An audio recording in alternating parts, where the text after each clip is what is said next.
Blake Simmons was 37 years old and spent most nights repairing broken HVAC systems inside St. Vincent Medical Center in Denver. People who saw him thought he was just another exhausted maintenance worker whose wife had outgrown him years ago. They saw the faded blue uniform, the cracked Ford Ranger, the plastic lunchbox with masking tape on the lid. What they didn't know was that Blake had been quietly collecting evidence for nearly 6 years. Bank transfers, tuition payments, emails, dash cam footage. The courtroom smelled like old paper and burnt coffee when Blake stepped through the doors that morning. Then he looked up and saw his wife sitting beside Derek Mercer at the plaintiff's table. Natalie Harper Simmons adjusted her attorney badge, opened a legal folder, and prepared to sue her own husband. Before we continue, drop your country and local time in the comments. I always like seeing where people are watching from. And if you enjoy slow burn stories about betrayal, patience, and quiet revenge, subscribe to the channel now. Tomorrow's story might hit even harder. 7 years earlier, before the lawsuits before the courtroom, before Natalie Harper learned how to stand in front of a judge and speak like she belonged there, she worked the breakfast shift at a cafe called Mountain Grind in Colorado Springs. That was where she met Blake Simmons. Blake came in every Thursday at 5:40 in the morning wearing steel-toe boots and carrying the smell of Freon and machine oil from overnight HVAC repair jobs. He always ordered the same thing: black coffee, bacon burrito, extra napkins. Natalie noticed him because he tipped even when he looked broke. Blake noticed her because she read law textbooks behind the counter between customers. At the time, Blake was 30, quiet, broad shoulders, rough hands, the kind of man people overlooked because he never tried to impress anyone. He rented a small duplex near South Academy Boulevard and drove a 12-year-old Ford Ranger with a driver's side door that groaned every time it opened. Natalie was different then. She wore cheap sneakers with holes near the laces. She tied her blonde hair back with rubber bands from the cafe register. She talked fast when she got excited, especially about law school. Some days she told Blake one snowy morning, "I'm getting out of this place." Blake remembered the way her eyes looked when she said it. Not arrogant, hungry. 3 years later, they got married at the El Paso County Courthouse with 12 people in attendance and a grocery store cake that leaned slightly to one side because the frosting melted in the August heat. 2 months after the wedding, Natalie got accepted into the University of Denver Sturm College of Law. The acceptance letter arrived on a Tuesday afternoon. Blake came home from work and found Natalie crying at the kitchen table. For 1 second, he thought something terrible had happened. Then she handed him the envelope. He read the words twice: admission offered. Natalie covered her mouth with both hands. "We can't afford this." Blake looked at the tuition estimate. The number sat on the page like a punch to the throat. He had less than $4,000 in savings. Natalie started talking immediately, fast, nervous, already giving up before the dream fully existed. "I can defer for a year, or maybe I could stay here and no," Blake said, just one word: quiet, solid. Natalie looked at him. Blake folded the letter carefully and placed it back into the envelope like it was fragile. "We'll figure it out." And Blake Simmons did what men like him often do. He went to work. Then he found more work. Within 4 months, Blake was living on a schedule that would have broken most people. From 10 p.m. to 6 a.m., he worked HVAC maintenance at St. Vincent Medical Center in Denver.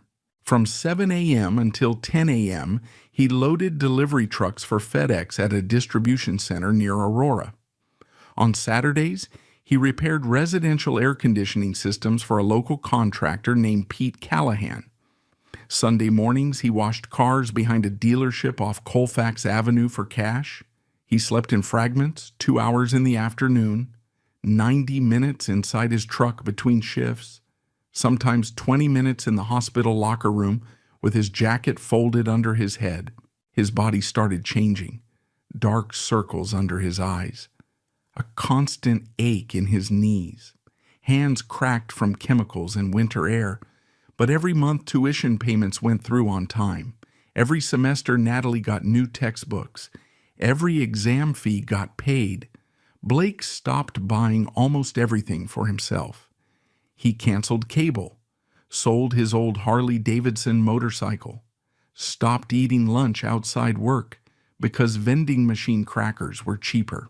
One winter, the heating in their duplex failed for 6 days. Blake repaired the unit himself after midnight because they couldn't afford replacement parts. Natalie studied beside a portable space heater wrapped in blankets, while Blake worked on frozen pipes in the crawlspace underneath the building. Back then, she still thanked him. Back then, she still waited awake when he came home. She used to rub lotion into the cracks on his hands while reading case law aloud from her laptop. Blake never understood most of the legal terms, but he listened anyway, because she sounded happy. By Natalie's second year in law school, things began shifting in ways Blake couldn't fully explain. The changes arrived quietly. First came the clothes. The old jeans disappeared. Then came tailored coats, leather boots, designer handbags purchased during student networking events. Then came the language. Natalie stopped saying our money. It became my career, my future, my colleagues. The apartment downtown where her classmates gathered after lectures became a place Blake rarely saw. At first he blamed the workload. Law school consumed people. That was normal. But then small details began stacking on top of each other. Natalie stopped answering calls during evenings. She started locking her phone. When Blake picked her up one rainy night outside campus, she hesitated before introducing him to her classmates. "This is my husband Blake," she said quickly. One of the men shook Blake's hand while staring at his oil-stained work jacket. "What do you do, maintenance?" The conversation died instantly. Blake noticed Natalie looking embarrassed. That part stayed with him longer than he expected. Still he kept working, because promises mattered to him, because he believed exhaustion had an end point. Because every time he wanted to stop, he remembered Natalie sitting behind that cafe counter years ago, dreaming about becoming something bigger than her life. Then came the winter Blake sold the last expensive thing he owned, his father's watch, a silver Omega Seamaster from 1978. The pawn shop gave him $2,300. Natalie's bar exam prep course cost $2,100. Blake paid for it in cash. That same night, Natalie came home after midnight smelling like expensive perfume and steakhouse smoke. She kicked off her heels near the couch and dropped her handbag onto the kitchen counter. Blake was sitting there half asleep with a microwave burrito growing cold beside him. "You waited up?" she asked. "Wanted to make sure you got home safe?" Natalie smiled, faintly distracted already. She disappeared into the shower. Blake cleaned the kitchen while she was upstairs. That was when he found the receipt. Guard and Grace Steakhouse, downtown Denver, table for 2, ribeye, wine, dessert. Total $487.16. Blake stared at the number for a long time. Then he quietly folded the receipt and slipped it into his pocket instead of throwing it away. Blake Simmons did not confront Natalie about the receipt the next morning. He didn't slam it onto the kitchen counter, didn't demand explanations, didn't search through her phone while she slept. That was not how Blake handled problems. At 4:15 a.m., he folded the receipt carefully and placed it inside an old manila folder in the garage beside warranty papers and HVAC invoices. Then he left for work. Snow drifted across Interstate 25 while Blake drove toward St. Vincent Medical Center with black coffee balanced between his knees. Denver looked gray and frozen under the early morning sky. Most people inside the hospital barely noticed him. Doctors walked past carrying tablets and coffee cups worth more than Blake spent on lunch in a week. Travel nurses complained about parking. Administrators talked about expansion budgets. Meanwhile, Blake climbed through mechanical rooms and boiler corridors, fixing systems that kept the building alive. He liked it that way. Machines made sense. People didn't. 3 nights after finding the receipt, Natalie finally mentioned the dinner herself. They were sitting in the duplex kitchen around midnight. Blake had just come home from his FedEx shift. His shoulders hurt from loading freight crates. Natalie was typing on her laptop while eating takeout salad from an expensive restaurant downtown. Oh, she said casually, not looking up that dinner the other night, was networking for the firm recruitment event. Blake opened the refrigerator. Nothing inside except egg sandwich meat and energy drinks. Must have been a good event, he said. Natalie shrugged. That's how law works. Connections matter. Blake nodded once. Then he made himself scrambled eggs in silence. Natalie kept talking. There were investors there, partners, business owners. You can't build a legal career without relationships. Blake never asked who paid the bill. Natalie seemed almost disappointed by that. Instead, he finished eating, washed his plate, and quietly took a photo of the receipt later that night before storing it in the folder. The folder got a label the next day. Repair invoices. Simple, forgettable. Nobody would ever look twice at it. Weeks passed. The tension in the house changed shape. It stopped feeling like arguments waiting to happen. It became distance. Natalie started spending more nights in Denver instead of Colorado Springs, claiming study groups and networking mixers kept running late. Sometimes Blake woke up at 2 a.m. and realized her side of the bed was still untouched. Other times she came home smelling like hotel soap and expensive cologne that didn't belong to Blake. Still, he said nothing, because part of him kept hoping exhaustion was making him paranoid. Then Derek Mercer entered the picture. The first time Blake heard the name was during a Saturday dinner Natalie barely attended mentally. She kept checking her phone while pushing pasta around her plate. Derek Mercer might sponsor the Student Legal Society fundraiser, she said suddenly. Blake looked up. Who's Derek Mercer? He owns Elevate Performance Club downtown. The gym. It's more than a gym. Natalie almost smiled. It's for athletes, executives, influencers, people with money. Blake drank water slowly. And why's he sponsoring law students? He invests in startups and legal connections. Blake nodded. Then Natalie added casually, he's actually really smart. The way she said it stayed with him. Not admiration exactly. Interest. A week later, Blake finally saw Derek Mercer in person. Natalie invited Blake to a charity mixer at a hotel near Union Station. She almost sounded obligated when she asked, "You should come this time." Blake wore the only blazer he owned, dark gray, slightly tight around the shoulders now. The ballroom inside the Crawford Hotel glowed with soft gold lighting and expensive whiskey conversations. People shook hands while discussing firms' venture capital and political donors. Blake felt out of place within minutes, not because anyone openly insulted him, because they looked through him. Natalie drifted naturally toward groups of attorneys and investors, while Blake stood near the bar nursing club soda. Then Derek Mercer walked into the room, 6'2", perfect haircut, tailored navy suit, the kind of smile practiced in mirrors. People noticed him instantly. Blake watched Natalie notice him too. Derek approached their group with easy confidence. "Natalie Harper," he said warmly, "future top attorney." Natalie laughed harder than the joke deserved. Then she turned toward Blake. "This is my husband, Blake." Derek shook Blake's hand firmly. "Good to meet you, man." Blake noticed Derek's watch first, Rolex Submariner. Probably 15 grand. Then the cufflinks. Then the polished confidence of a man who had never worried about rent in his life. "What line of work are you in?" Derek asked. "HVAC maintenance." Derek smiled politely. "Hard work." Blake returned the smile once, usually. That was the entire conversation, but Blake saw the difference immediately. When Natalie looked at Derek, she leaned slightly forward, interested, engaged. When she looked at Blake later that night during the drive home, Her eyes seemed tired. The next month, her phone changed passwords twice. She started taking calls on the balcony. Her laptop remained closed whenever Blake entered the room.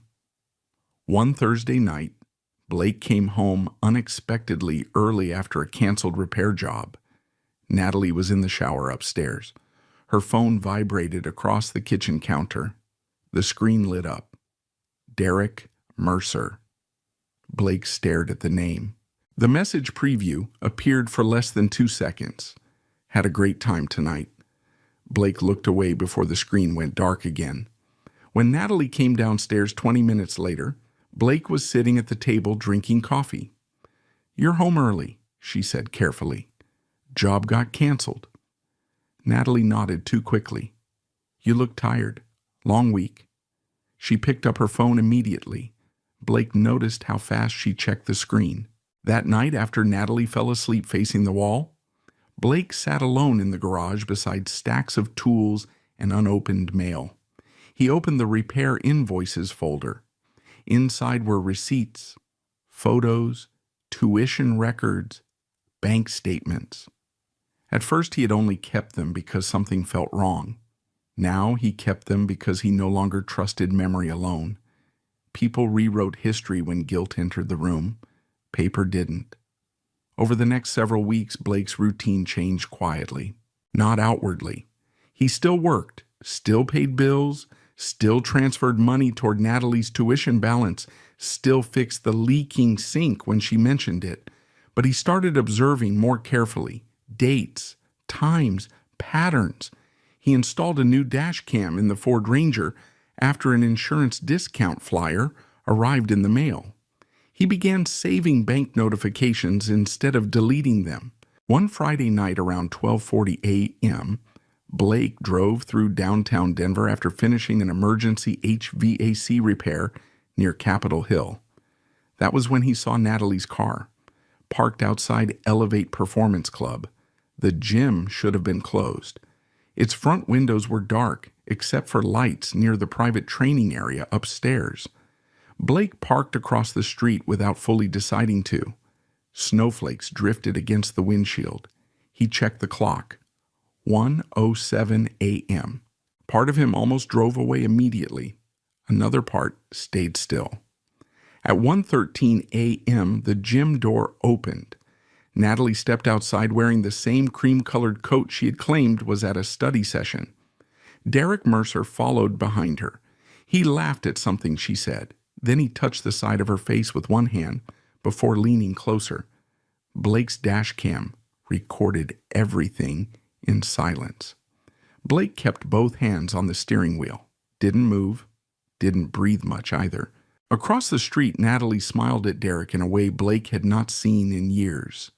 Then Derek kissed her, slowly, comfortably, like it wasn't the first time. Blake stared through the windshield while snow melted against the glass. The timestamp blinked quietly in the corner of the recording.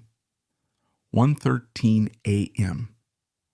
Blake Simmons stayed parked across from Elevate Performance Club for another 11 minutes after Derek Mercer kissed his wife.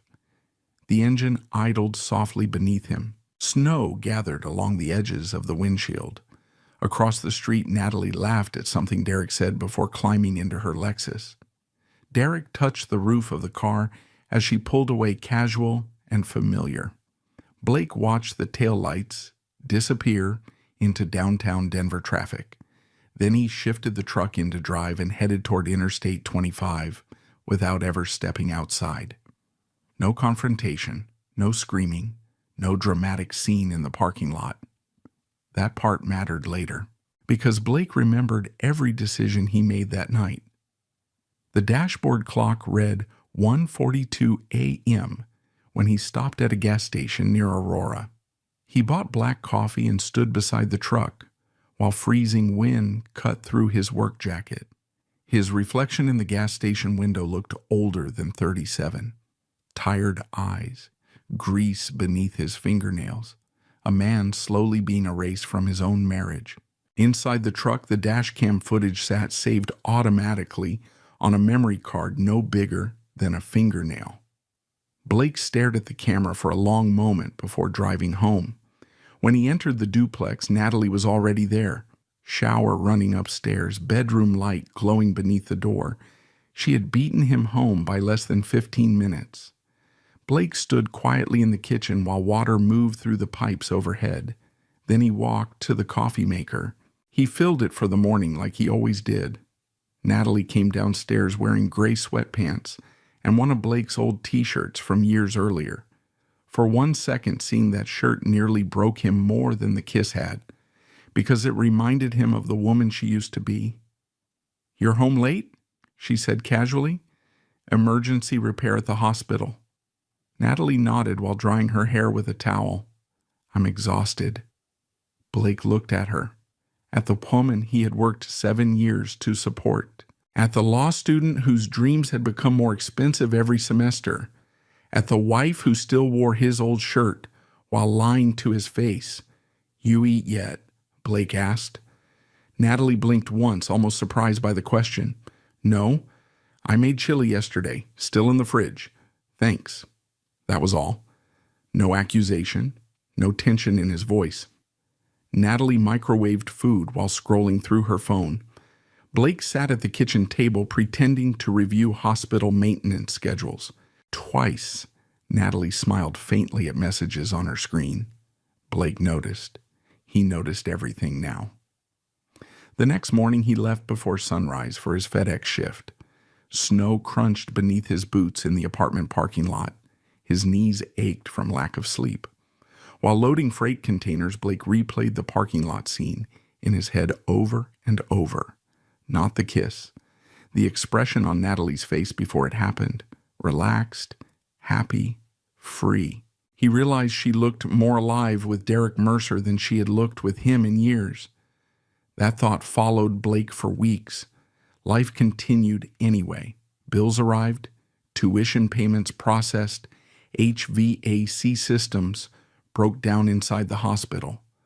One elderly patient thanked Blake for fixing the heating in her room during a January cold snap.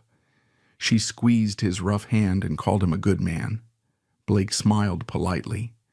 Then he went back to replacing compressors in the mechanical wing. At home, Natalie drifted further away, in small, measurable ways. She stopped asking about his shifts, stopped waiting for him at night, stopped touching him casually when passing through rooms. Even her language changed. One evening, Blake came home carrying groceries and found Natalie on a Zoom call discussing mock trial preparation. She muted herself when she noticed him. "Can you keep it down?" she asked. Blake set the grocery bags quietly on the counter.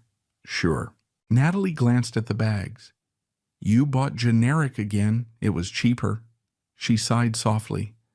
"We don't have to live like this forever, Blake." He looked at her. "We live like this because your tuition's due next week." Natalie's jaw tightened immediately. "You don't have to throw that in my face." Blake stared at her for 2 seconds before nodding once. Wasn't trying to. But that wasn't true entirely. Not anymore.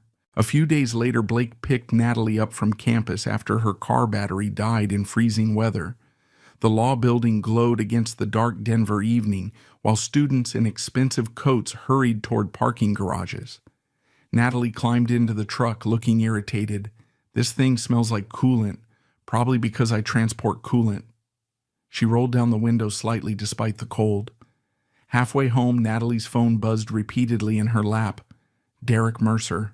The name flashed twice before she silenced it. "You can answer," Blake said calmly. "It's just business stuff." Blake kept his eyes on the road.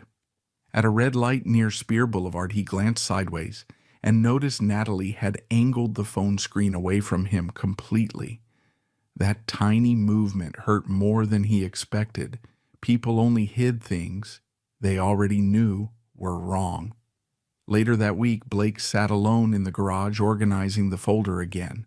Only now it wasn't one folder anymore. It had become sections: tuition, joint account statements, receipts, photos, video. He bought a small external hard drive from Best Buy using cash and transferred copies onto it after work one night. The drive fit inside a metal toolbox beneath spare furnace parts in the basement. Blake never fully admitted to himself why he was doing it. Not yet. Maybe because deep down he understood where all this was heading.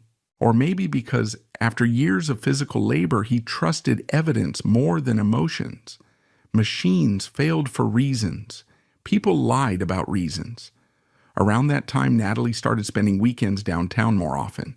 Study prep, networking brunch, firm events. The explanations rotated constantly. One Saturday morning, Blake came home after repairing an HVAC unit in Boulder. His boots were wet with slush. Exhaustion sat heavy inside his chest. Natalie stood in front of the bedroom mirror adjusting earrings. Black dress, high heels, expensive perfume. "You heading somewhere?" Blake asked. Natalie avoided his eyes while fastening a bracelet. "Fundraiser." "Today?" "Yes." Blake nodded slowly. Then he noticed the dress tag hanging partially beneath the zipper. Still new. He recognized the boutique logo immediately because he had seen the charge on their joint account statement 2 days earlier. $700. Almost exactly what Blake earned after taxes from one entire FedEx shift. "You look nice," he said quietly. Natalie paused. For a brief second, guilt flickered across her face. Then it vanished. "Thanks." After she left, Blake sat alone at the edge of the bed, staring at the indentation her suitcase wheels had left in the carpet. The apartment felt strangely silent without her. Not peaceful. Empty. He opened the closet looking for extra blankets and accidentally knocked over a leather tote bag Natalie rarely used. Its contents spilled onto the floor. Makeup, charging cables, receipts, a hotel key card, the Halcyon Denver Cherry Creek, room 1814. Blake picked it up carefully. The card felt cold in his hand. He stared at it for a long time. Then he walked to the garage, opened the folder, and added it beside the steakhouse receipt and dashcam screenshots. The collection kept growing, not because Blake wanted revenge, because every lie Natalie told seemed to leave physical evidence behind like fingerprints. That night, snow fell heavily across Denver. Blake sat in his truck outside St. Vincent Medical Center before starting another overnight shift. Inside the cab, the heater rattled weakly. His phone screen lit up with a banking notification. Joint account purchase Elevate Performance Club, $2,300. Blake read the number twice. Membership renewal? Personal training package? Or something else entirely? He leaned back slowly in the driver's seat while snow covered the hood of the old Ford Ranger.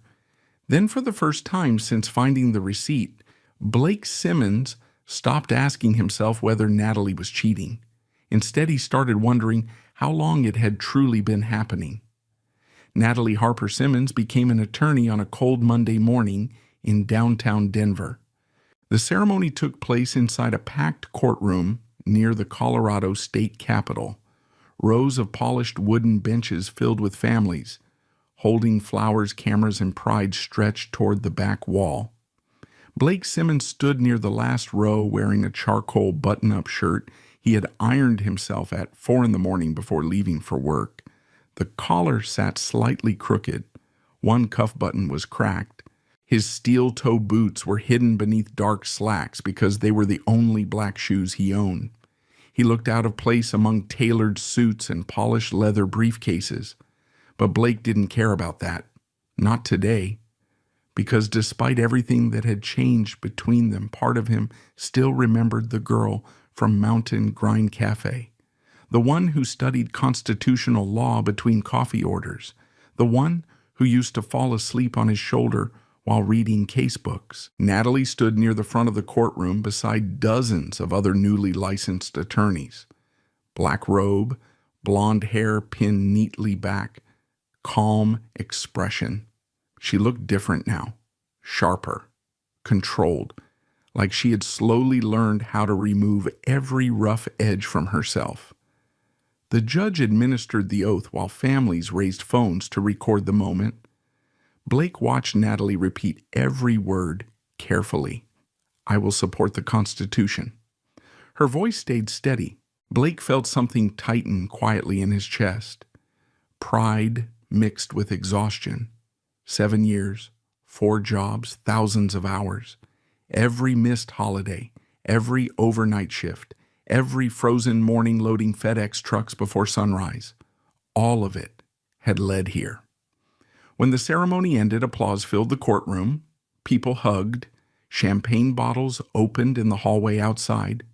Natalie immediately became surrounded by classmates, law professors, and recruiters from Denver firms. Blake stayed near the wall, holding a small bouquet of white lilies he had bought at Safeway before work. He waited patiently for an opening to approach her. Twice Natalie looked directly at him. Twice she turned back toward conversations before he could move closer. Eventually she made her way over. "You came," she said. Blake handed her the flowers. "Course I did." Natalie smiled politely. Not warmly, politely. The difference hurt more than Blake expected. "You didn't have to buy these. They were $12. I survived." Natalie laughed softly, distracted already by movement behind Blake.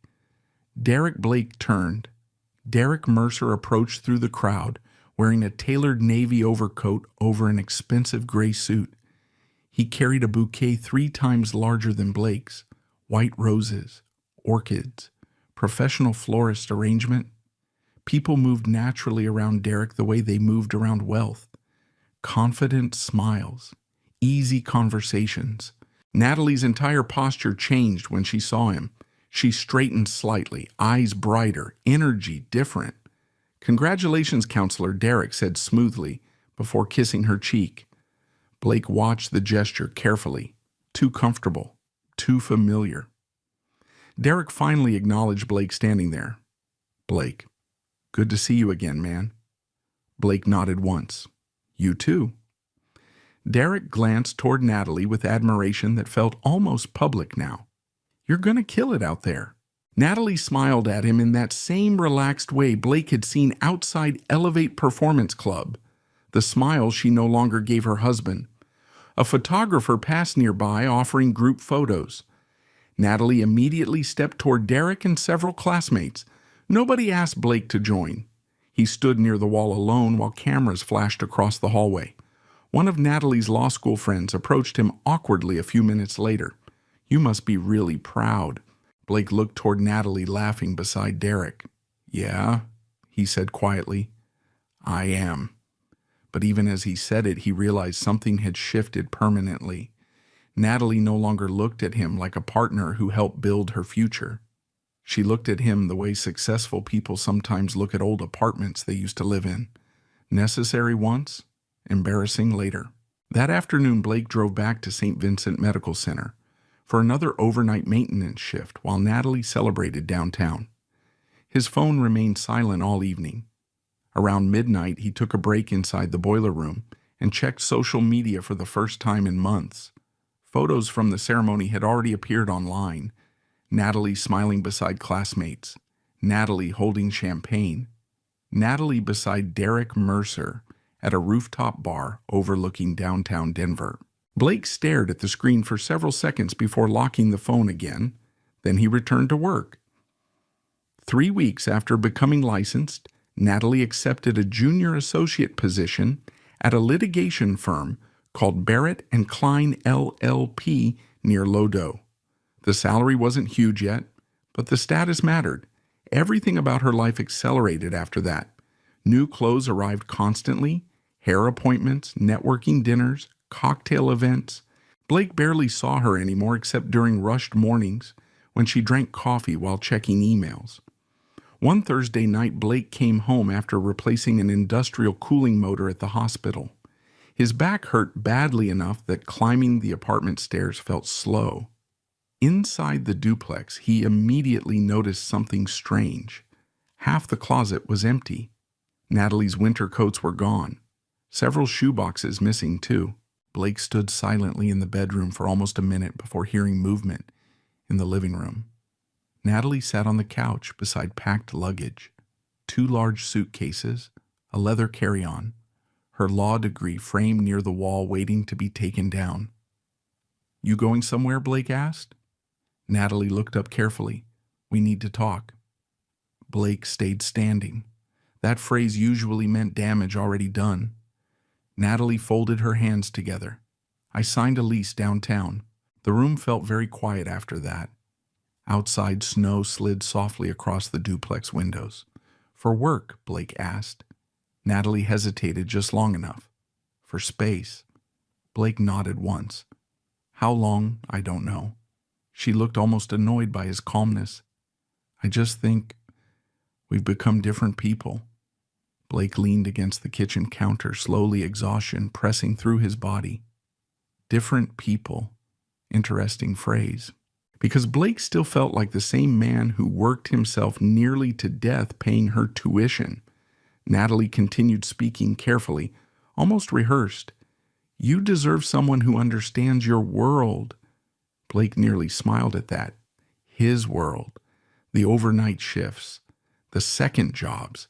The exhaustion that financed hers. "I never stopped understanding yours," he said quietly. Natalie looked away immediately. That told him enough. The silence stretched. Finally, Blake asked the only question that mattered. "Is it Derek?" Natalie froze. Not dramatically, just enough. Then she exhaled. "It's not that simple." Blake nodded slowly again. That answer told him everything, too. Natalie stood and crossed her arms. "I didn't plan this." "No one does. You're making me sound horrible."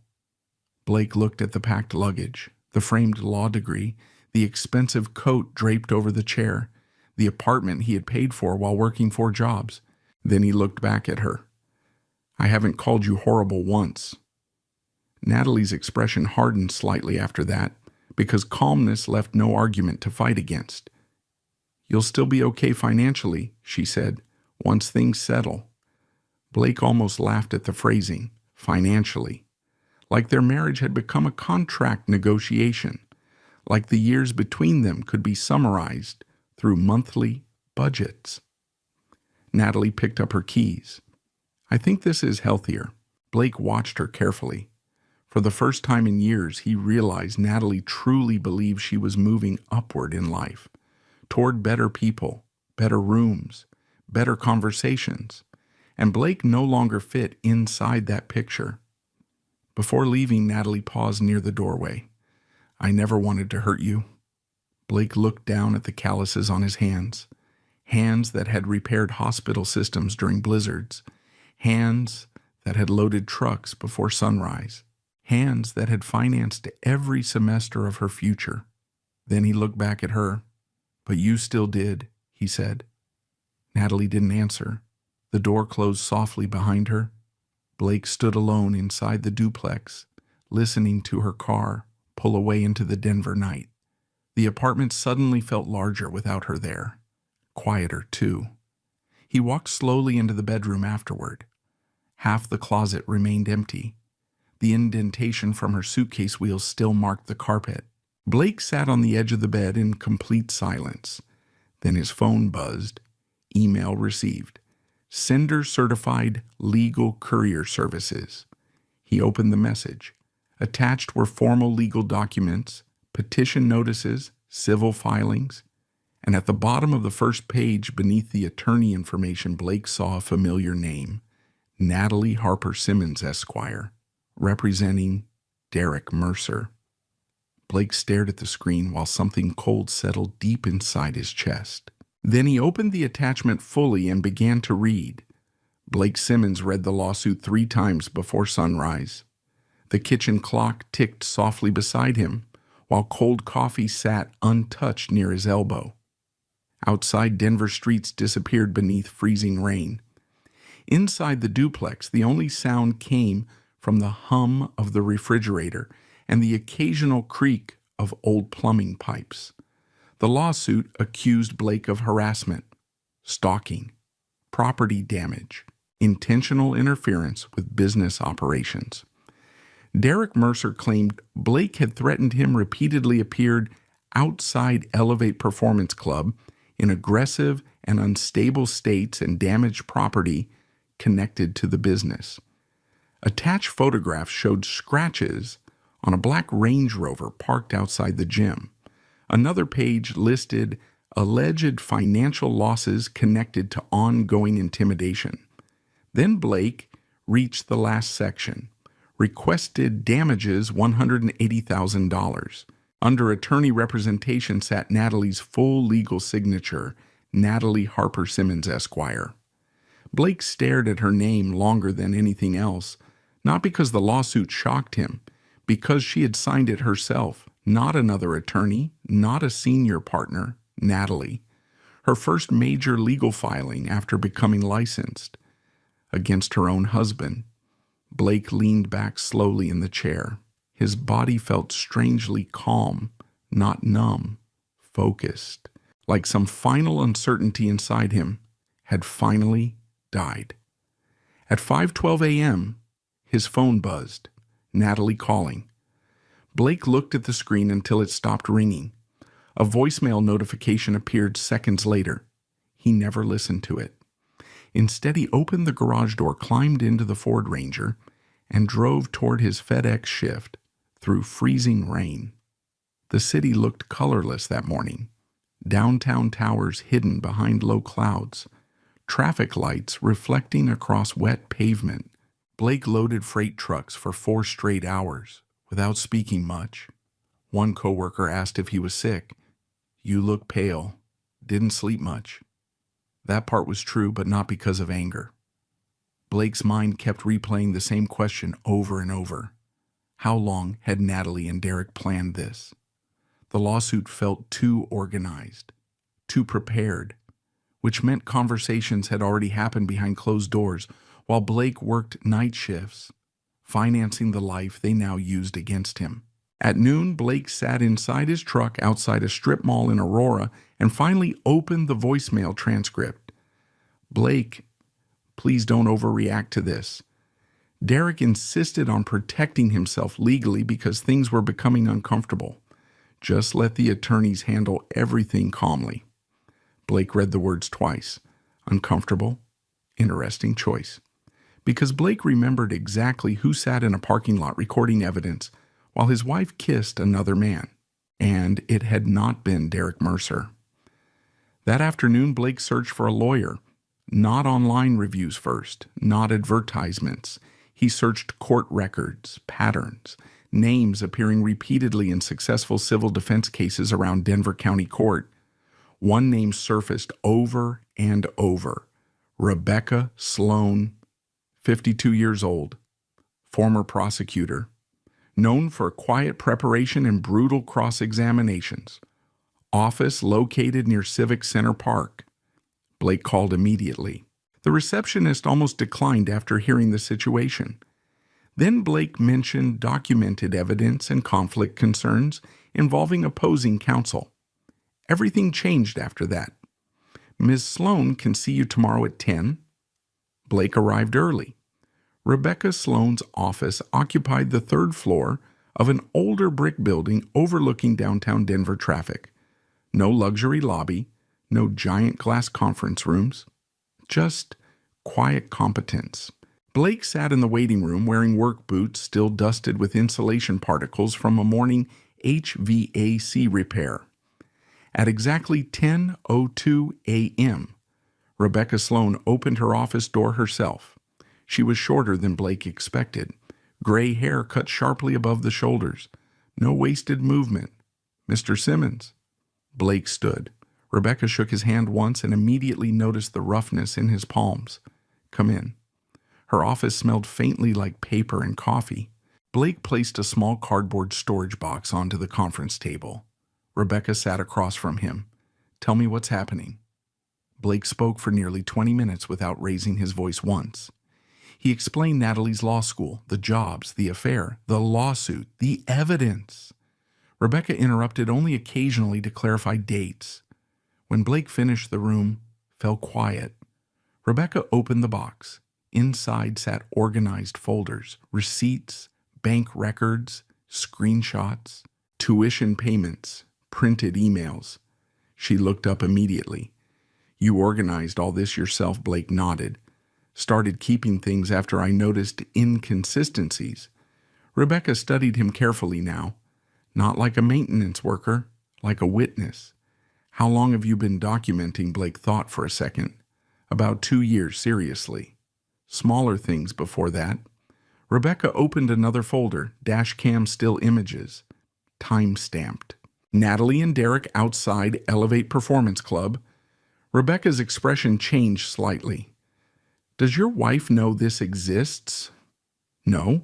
You ever threaten either of them? No more damage property? No. Follow Derek Mercer.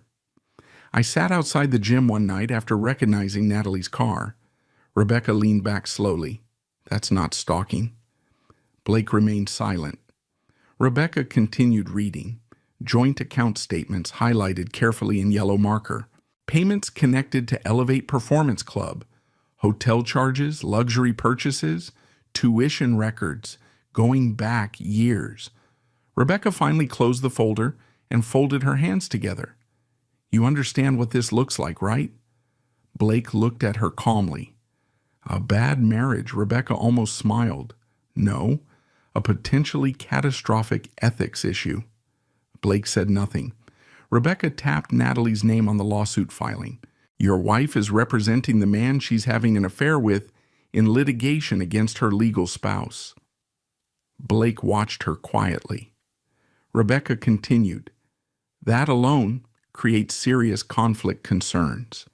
But if financial misconduct or misuse of marital assets enters discovery, she exhaled softly. This could get ugly fast. Blake looked down at the table.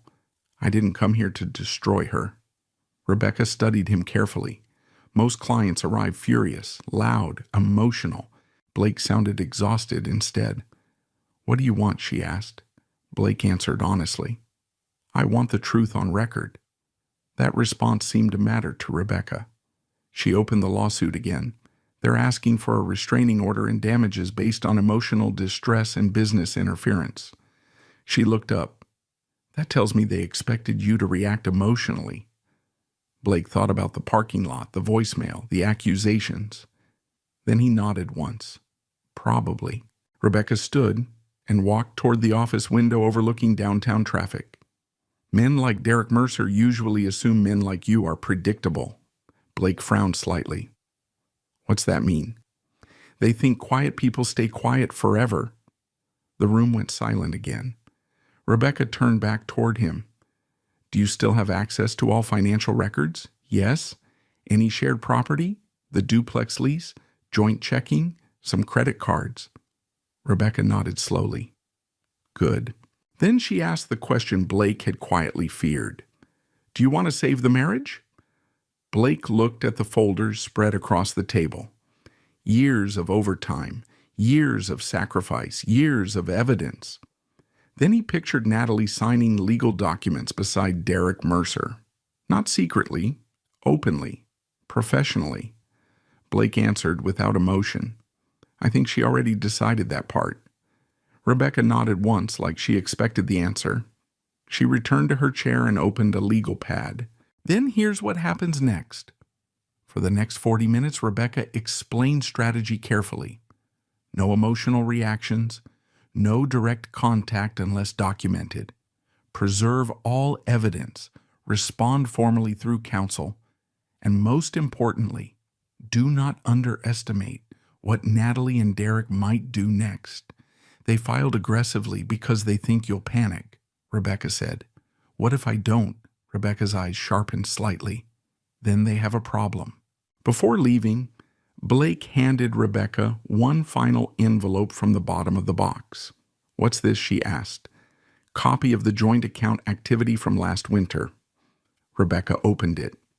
Inside sat detailed bank transfers totaling nearly $30,000 connected to accounts and businesses linked to Derek Mercer. Rebecca went completely still for several seconds while reading. Then she looked back at Blake slowly. This, she said carefully, changes everything. Blake frowned. How Rebecca slid the papers back into the envelope. Because now, this isn't just about an affair or a civil complaint anymore. She paused, then spoke very quietly. This starts looking like coordinated financial misconduct. Blake stared at her across the conference table while downtown Denver traffic moved silently beyond the office windows. For the first time since the lawsuit arrived, he realized something important. Natalie and Derek thought they were dragging a tired maintenance worker into court. What they actually dragged in was 7 years of records. 3 nights after hiring Rebecca Sloan Blake Simmons finally opened the metal box beneath the basement furnace. The basement smelled like dust, rust, and old concrete. A single hanging bulb swung slightly overhead while cold February wind pressed against the small ground-level windows. Blake knelt beside the furnace and pulled the box forward, slowly. Heavy steel, scratched corners. Combination lock removed years ago, after it jammed during a winter storm. Inside sat 7 years of paper. Not chaos, order. That part mattered. Every document had dates, labels, sections. Blake had never planned for the collection to become this large. At first it had only been small things that felt strange. Receipts, bank alerts, late-night expenses that didn't make sense. Then patterns started forming. And Blake Simmons trusted patterns. Because mechanical systems failed in patterns too. A weak compressor, pressure drops, temperature inconsistencies. Ignore small signs long enough and eventually entire systems collapsed. Relationships, Blake realized, were not much different. He carried the box upstairs and spread the contents across the kitchen table one folder at a time. Tuition payments, student loan balances, joint account statements, hotel receipts, screenshots, dash cam backups. Rebecca Sloan arrived 30 minutes later carrying coffee and a leather legal bag thick enough to stop bullets. She stopped walking the moment she saw the table. Jesus. Blake stood near the sink. I kept more than I realized. Rebecca removed her coat slowly while studying the documents. No dramatic reaction, just professional focus sharpening behind her eyes. How organized is all this digitally, everything scanned twice? External hard drive and cloud backup. Rebecca looked at him carefully. You work in legal before HVAC, no? Military Blake shook his head. Dad repaired industrial cooling systems. He used to say if you don't document problems, people blame the wrong thing later. Rebecca almost smiled at that. Then she sat down and began reviewing everything methodically. For nearly 2 hours, the only sounds inside the duplex came from paper turning and Rebecca occasionally asking questions. When did the hotel charges start? About 14 months ago. You highlighted these transfers yourself, yes. You still have original bank access, yes. Rebecca opened another folder. Inside sat copies of tuition invoices from the University of Denver Sturm College of Law, semester balances, book expenses, exam fees, bar prep courses, each one marked paid beside the amount. Rebecca looked up. You paid all this personally, mostly. How much total? Blake shrugged slightly. Never calculated it exactly. Rebecca grabbed a legal pad and started adding numbers manually. Tuition, books, living expenses, loan interest. Blake covered directly, parking permits, housing costs while Natalie attended school. The total kept climbing. 50,000, 90,000, 140. Rebecca stopped adding halfway through and exhaled quietly. This marriage cost you more than some people's mortgages. Blake leaned against the counter silently. He remembered every overtime shift connected to those numbers, every missed Thanksgiving, every overnight repair call during blizzards, every morning driving home while the rest of Denver woke up. Rebecca opened another folder. This one contained printed screenshots of account transfers tied to Elevate Performance Club and businesses connected to Derek Mercer, membership charges, luxury hotel expenses, wire transfers, a payment for a ski resort weekend in Aspen. Rebecca's expression hardened. These came from the joint account. Blake nodded. She said networking events were reimbursable. Rebecca let out a dry breath through her nose. They weren't. Outside snow hit the duplex windows softly. The kitchen felt strangely still, despite everything sitting on the table between them. Rebecca finally set one stack aside carefully. "Blake, I need to ask you something directly." "Okay. Why didn't you confront her sooner?" Blake looked toward the dark hallway leading to the bedroom Natalie once shared with him. Because that was the real question, wasn't it? Why wait, why document instead of explode? Blake answered honestly. At first I thought I was imagining things. Rebecca stayed quiet. Then I thought maybe law school was changing her temporarily. He rubbed one hand slowly across his jaw. Then after I knew for sure, I guess I kept hoping she'd stop.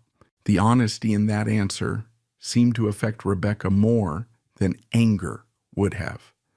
And the records, Blake looked down at the folders. I didn't want history rewritten later. That line stayed in the air for several seconds. Because Blake already understood something many people learned too late. Once betrayal becomes public, the story changes, depending on who speaks first.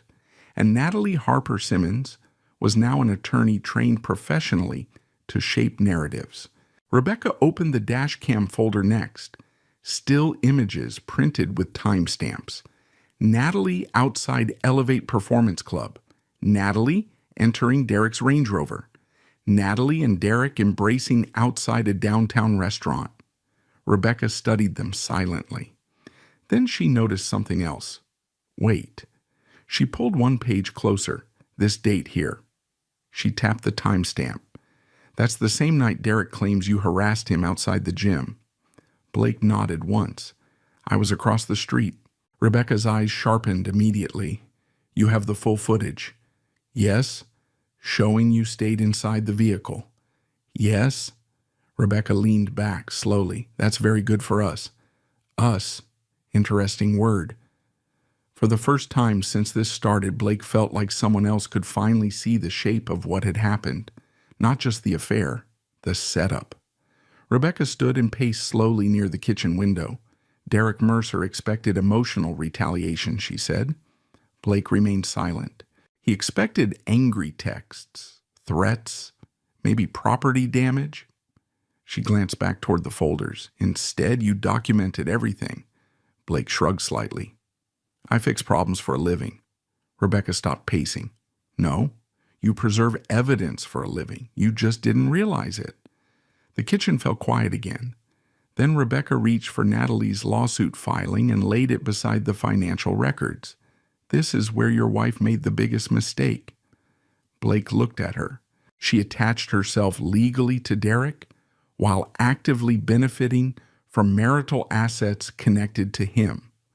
Blake frowned slightly.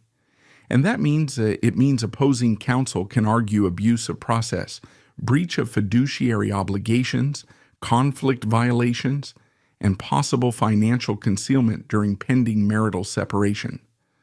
Blake absorbed about half the legal language, but he understood the important part.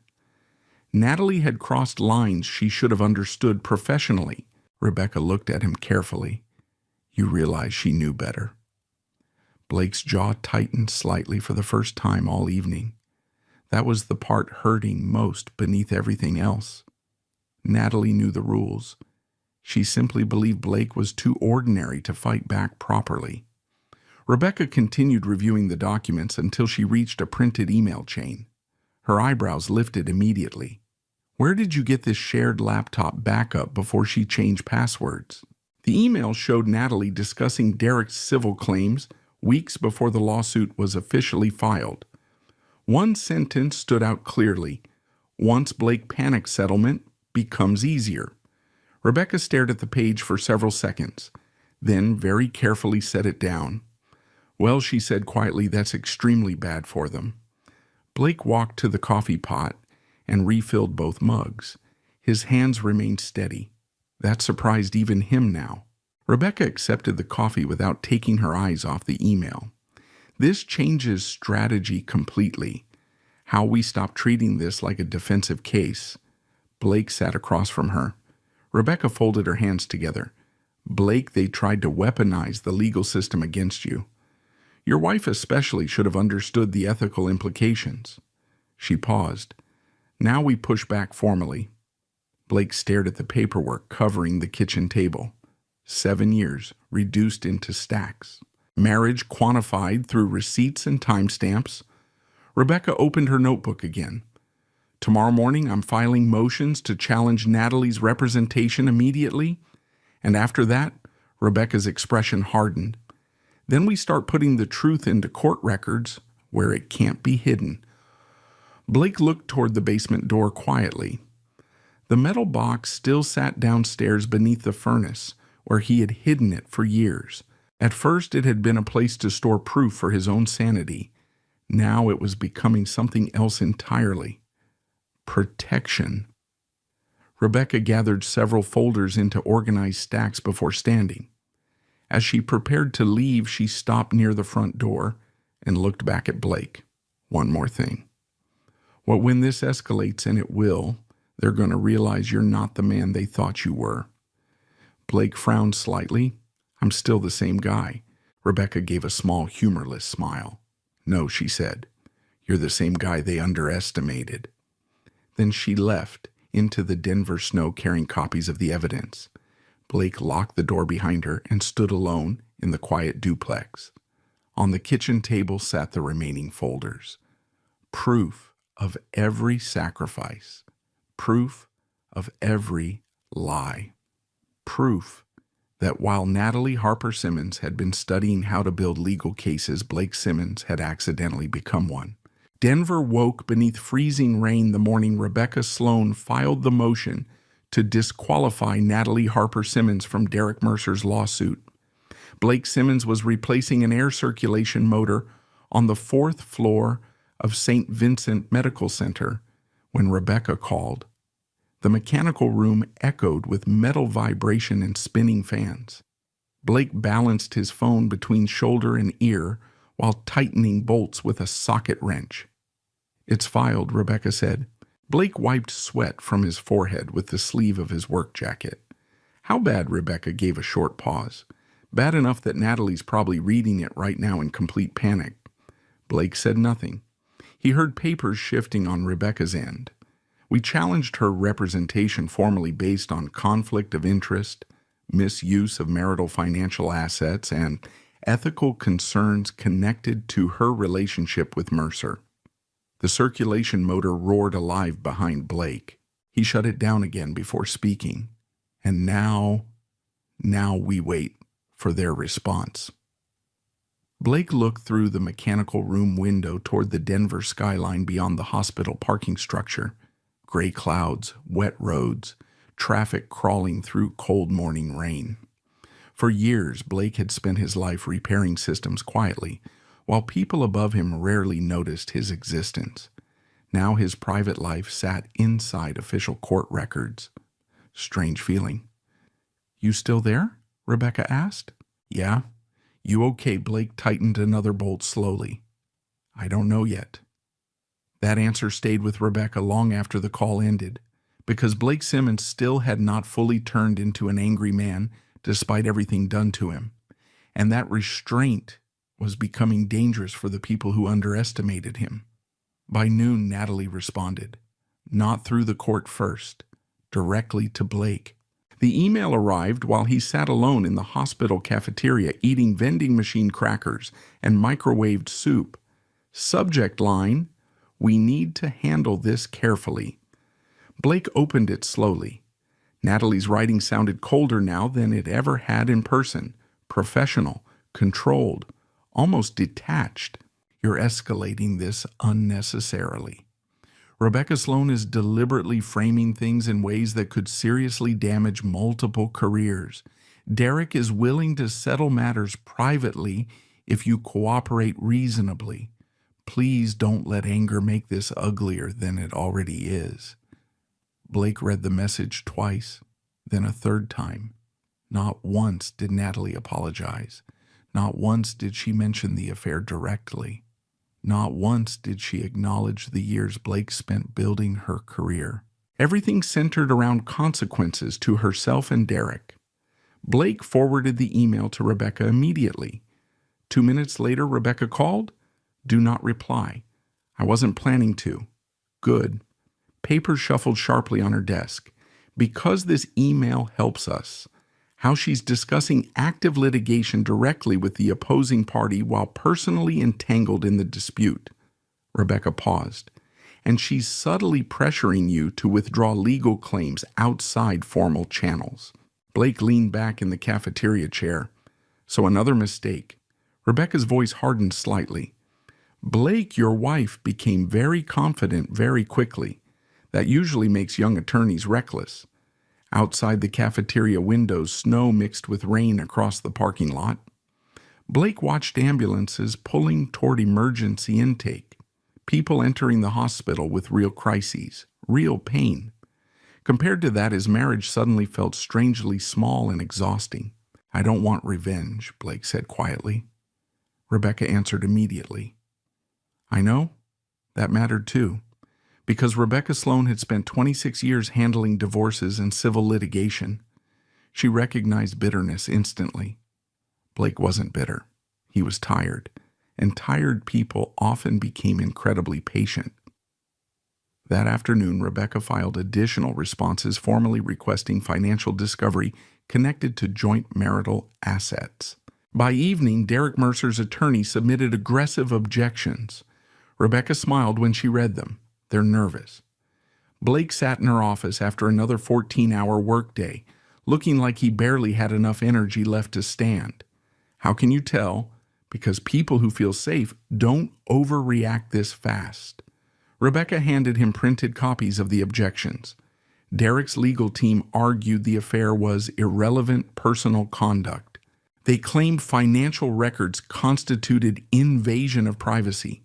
They insisted Blake's evidence was gathered through emotionally unstable surveillance behavior. Blake read the wording carefully. Emotionally unstable. Interesting phrase. Because Blake still had not yelled once, had not threatened anyone, had not damaged anything. Meanwhile, Derek Mercer filed exaggerated emotional distress claims while carrying on an affair with another man's wife. Rebecca pointed toward one paragraph. See this? Blake nodded. They're already building a narrative that you're obsessive. Am I? Rebecca looked directly at him. No. Obsessive people lose control. She tapped the evidence folders beside her desk. You documented facts.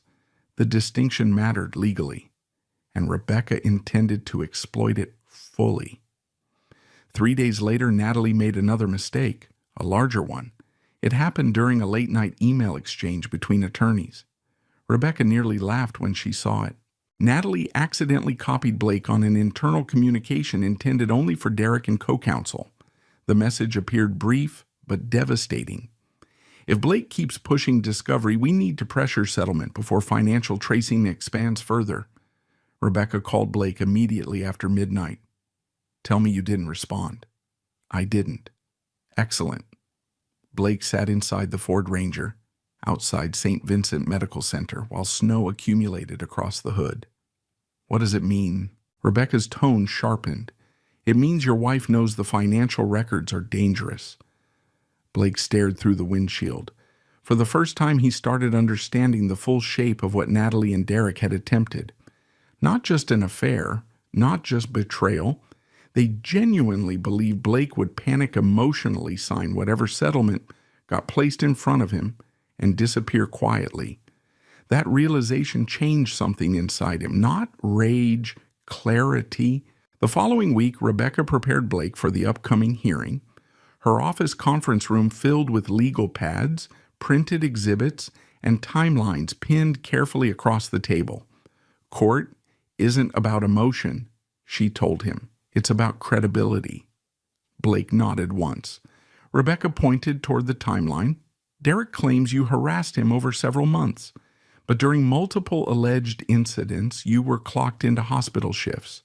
Blake studied the highlighted records. Hospital badge logs, timestamps, maintenance dispatch reports. Every boring detail of his exhausting life had quietly become evidence. Rebecca continued, You know what's ironic? What the reason your documentation is so strong is because you spent years living predictably. Blake frowned slightly. Rebecca gestured toward the paperwork. You worked, paid bills, went home, repeated the same schedule constantly? She leaned back. Men hiding dangerous behavior usually leave messy patterns. You didn't. The room went quiet. Then Rebecca opened Natalie's professional profile page from Barrett & Klein LLP. Fresh headshot, bright smile. Practice areas civil litigation and professional advocacy. Rebecca looked at Blake carefully. She built this image fast. Blake studied the screen. Natalie looked polished, confident. Nothing like the exhausted cafe waitress from Colorado Springs years earlier. She always wanted more, Blake said quietly. There's nothing wrong with ambition. No. Blake looked away from the screen. But there's something wrong with forgetting who carried you there. Rebecca didn't answer immediately, because there wasn't much to add after that. 2 nights before the hearing, Blake returned home after a double shift and found another email waiting. This one, shorter, more personal. From Natalie. You need to stop this before it destroys everything. Blake stared at the sentence for a long time. Destroys everything.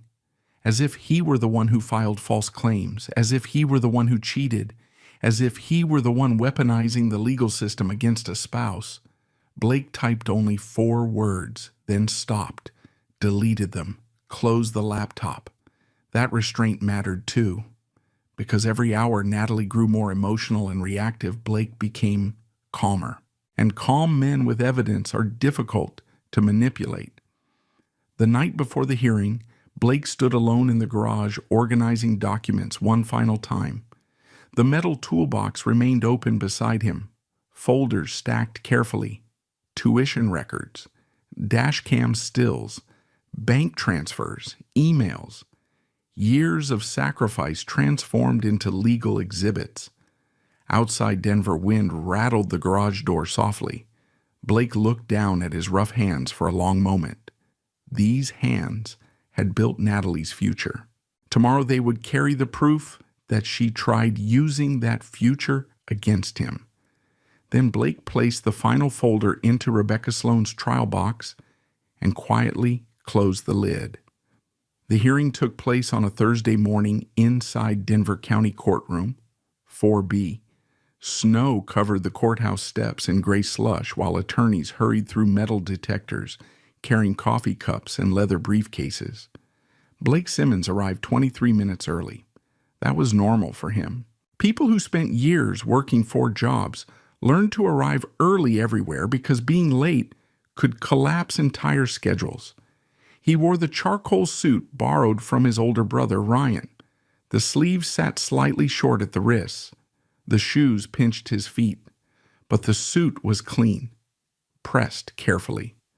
Blake stood near the courtroom doors holding Rebecca Sloan's document case while watching lawyers move through the hallway with practiced confidence. Most of them never looked at him twice. Maintenance men became invisible in places like this. Rebecca arrived carrying 2 legal binders and a travel mug. She glanced at Blake once. You sleep at all? Couple hours. Enough. Rebecca never wasted words. That was one reason Blake trusted her. Inside courtroom 4, B fluorescent lights reflected across polished wooden benches. The room smelled faintly like paper dust and burnt coffee from somewhere down the hallway. Judge Harold Bennett presided from an elevated bench beneath the Colorado State Seal.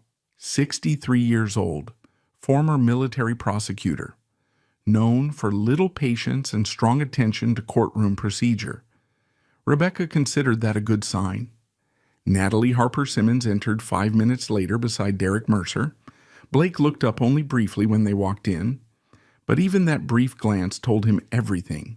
Natalie wore a tailored black suit and carried herself with the polished confidence of someone still believing she controlled the room. Derek looked expensive as always. Navy overcoat, perfect haircut, gold watch flashing beneath courtroom lights. They looked like successful people, and Blake understood something uncomfortable in that moment.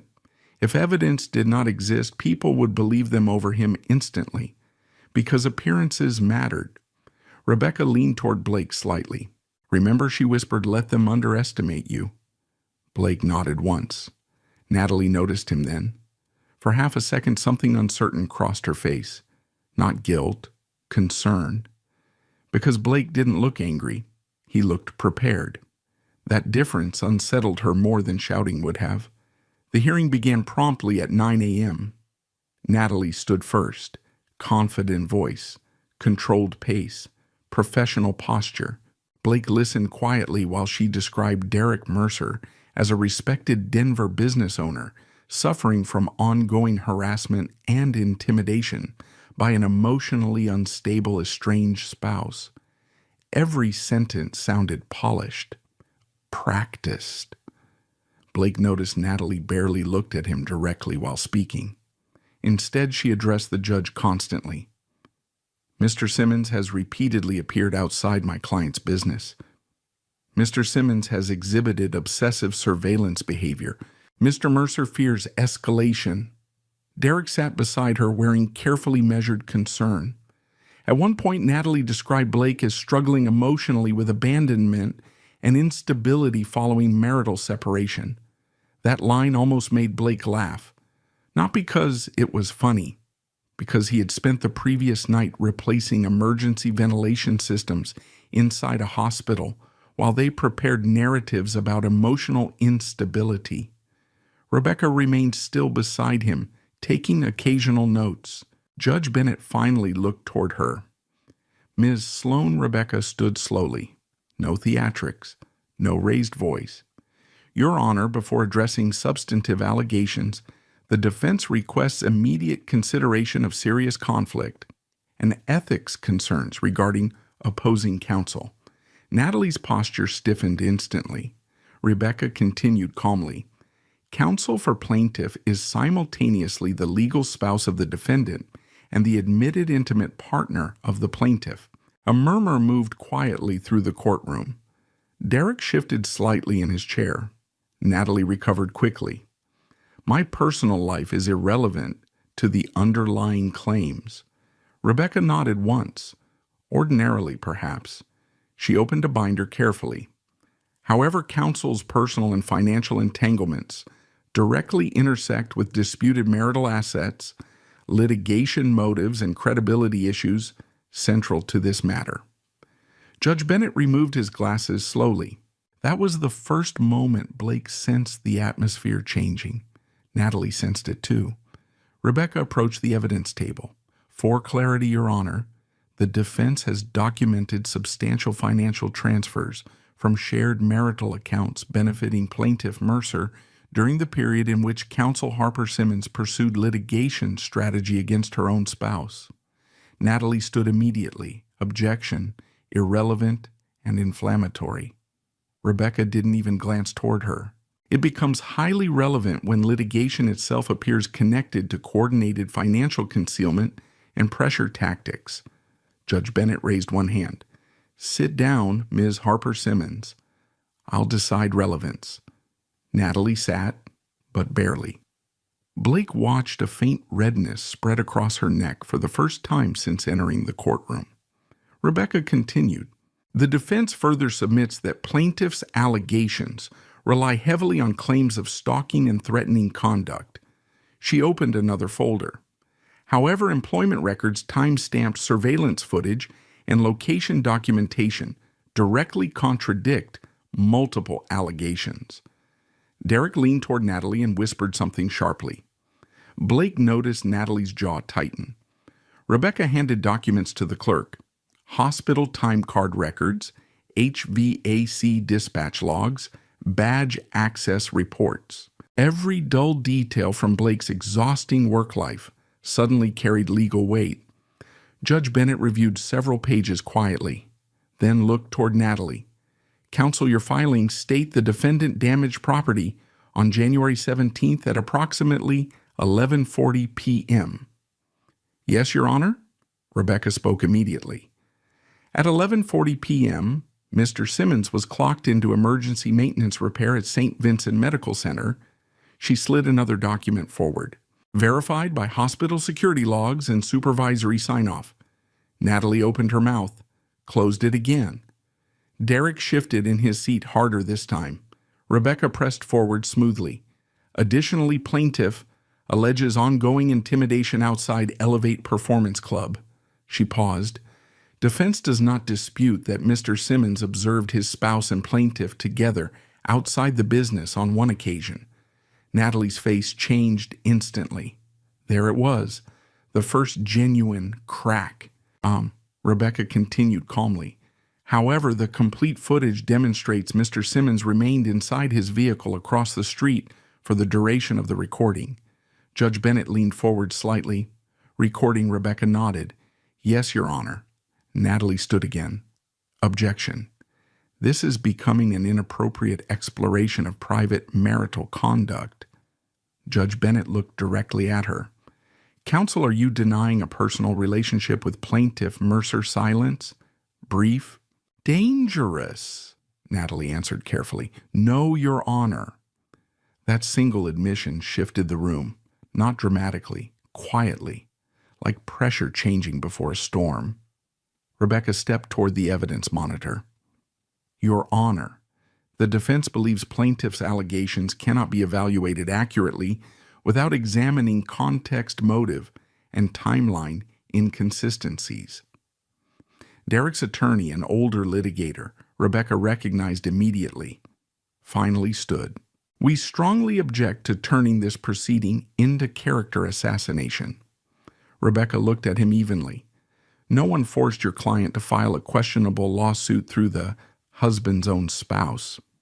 The older attorney sat back down slowly, because there was no clean response to that. Judge Bennett folded his hands together. I want to see the footage. Natalie turned toward Derek immediately. Panic flashed across her face for less than a second, but Blake saw it. Because for the first time since this began, Natalie understood something important. This was no longer a private betrayal hidden inside apartments and hotel rooms. This was evidence. Official. Permanent. Rebecca connected her laptop to the courtroom monitor calmly. Blake sat perfectly still beside the defense table while snow drifted past courthouse windows outside. The courtroom lights dimmed slightly. The screen flickered alive. Timestamp visible in the corner. 1:13 a.m. Across the street from Elevate Performance Club, Blake's Ford Ranger remained parked silently beneath falling snow. Then the gym door opened. Natalie appeared first, Derek Mercer behind her. The courtroom stayed completely silent as the footage continued. Derek touched Natalie's face gently, then kissed her. Long enough, clear enough, impossible to explain away. Blake never looked toward Natalie during the video. He kept his eyes on the defense table while Rebecca allowed the footage to play fully without interruption. When the screen finally went black again, Judge Bennett removed his glasses slowly. Then he looked directly at Natalie Harper Simmons. Counsel, he said carefully, do you fully understand the ethical implications of what I'm looking at here? Natalie opened her mouth to answer, but Rebecca Sloan reached for another folder before she could speak, and Blake realized the hearing was only beginning. The courtroom stayed silent after the video ended. Not dramatic silence, heavy silence, the kind that settles over a room when everyone realizes the story they were handed no longer works. Judge Harold Bennett leaned back slowly in his chair while the frozen image from Blake Simmons' dash cam remained paused on the courtroom monitor. Timestamp glowing in the corner, 1:13 a.m. Natalie Harper Simmons sat perfectly still at the plaintiff's table beside Derek Mercer. But Blake noticed the small things now, the tightness around her mouth, the way her fingers pressed too hard against her legal pad, the slight rise and fall of her breathing. For the first time since entering the courthouse, Natalie looked young again. Not powerful, not polished, just nervous. Judge Bennett finally spoke. Counsel, he said calmly, I asked whether you understood the ethical implications here. Natalie cleared her throat. Yes, Your Honor. Do you... A longer pause this time. Natalie chose her words carefully. My personal relationship with Mr. Mercer does not invalidate legitimate concerns about Mr. Simmons's behavior. Rebecca Sloan stood immediately. Then perhaps we should discuss the timeline attached to those concerns. Rebecca approached the evidence table and lifted another folder. Blake recognized the blue tabs instantly. Bank records, joint account statements. Weeks earlier, he had organized them himself while sitting alone at the kitchen table Natalie used to study at. Rebecca handed copies toward the clerk and opposing counsel. Defense Exhibit 14 through 22, she said calmly. Financial records tied directly to shared marital accounts.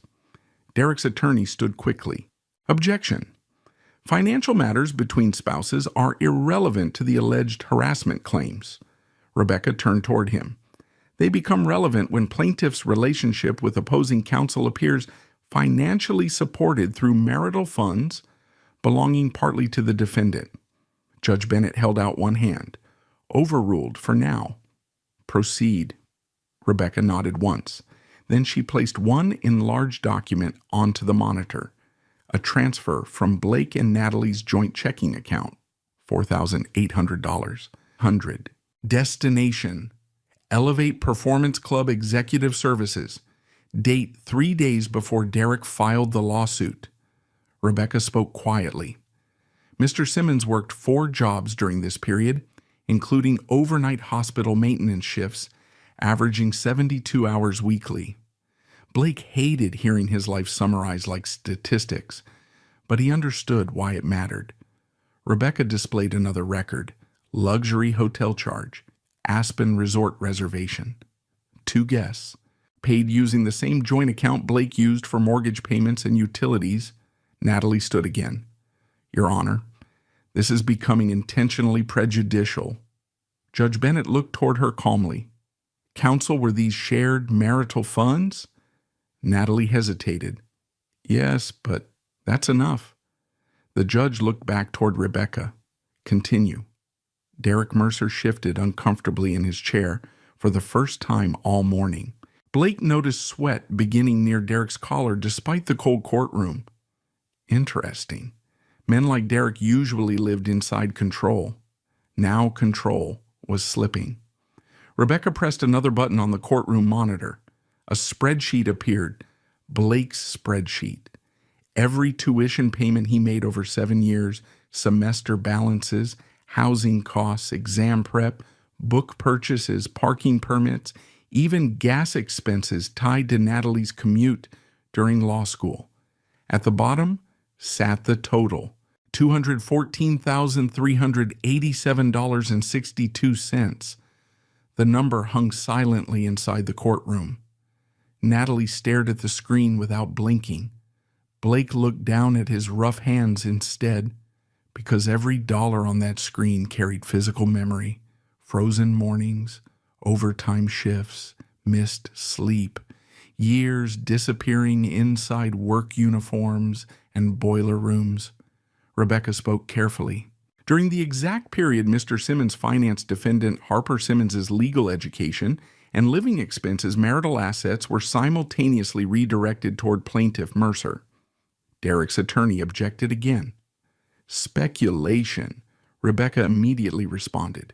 Then let's remove speculation. She opened another folder, email printouts. Blake felt the atmosphere change again the moment Rebecca placed them on the evidence table. Natalie noticed too. Rebecca lifted one sheet carefully. This email was recovered from synchronized marital cloud backups prior to password restriction changes. Natalie's face lost color immediately. Blake saw it happen in real time. Not panic yet. Recognition. Because Natalie suddenly understood exactly which email Rebecca held. Rebecca read aloud calmly. If Blake keeps pushing discovery, we need to pressure settlement before financial tracing expands further. The courtroom remained perfectly still. Judge Bennett looked directly at Natalie. Did you write this? Natalie swallowed once. Yes, Your Honor, but... And who exactly is we? Natalie glanced toward Derek instinctively. That single movement answered the question before words ever could. Rebecca stepped forward. Your Honor, the defense position is becoming increasingly clear. She paused briefly. Plaintiff Mercer and counsel Harper Simmons anticipated emotional reaction from Mr. Simmons following disclosure of their relationship. Instead of receiving emotional retaliation, they received silence. Rebecca's voice stayed calm, controlled, deadly, so they constructed legal pressure. Blake watched several people in the courtroom exchange quiet looks, court clerks, observers. Even Derek's attorney now seemed deeply uncomfortable, because evidence creates momentum, and momentum had started turning. Rebecca continued, the problem for plaintiff is that Mr. Simmons documented his life carefully for years. She gestured toward the records, his work schedules, financial contributions, communications, timelines. She paused again. Facts became difficult to manipulate. Judge Bennett removed his glasses once more. Ms. Harper Simmons. Natalie straightened slowly. Yes, Your Honor. Why exactly did you believe representing Mr. Mercer personally in this matter was appropriate? Natalie opened her mouth carefully. At the time, I believed I could remain objective. Judge Bennett stared at her for several seconds. And do you still believe that Natalie didn't answer immediately? That delay mattered more than words. Derek finally leaned toward his attorney and whispered sharply. The older attorney nodded once before standing. Your Honor, plaintiff requests brief recess to confer. Judge Bennett checked the courtroom clock. 10 minutes. The gavel struck softly.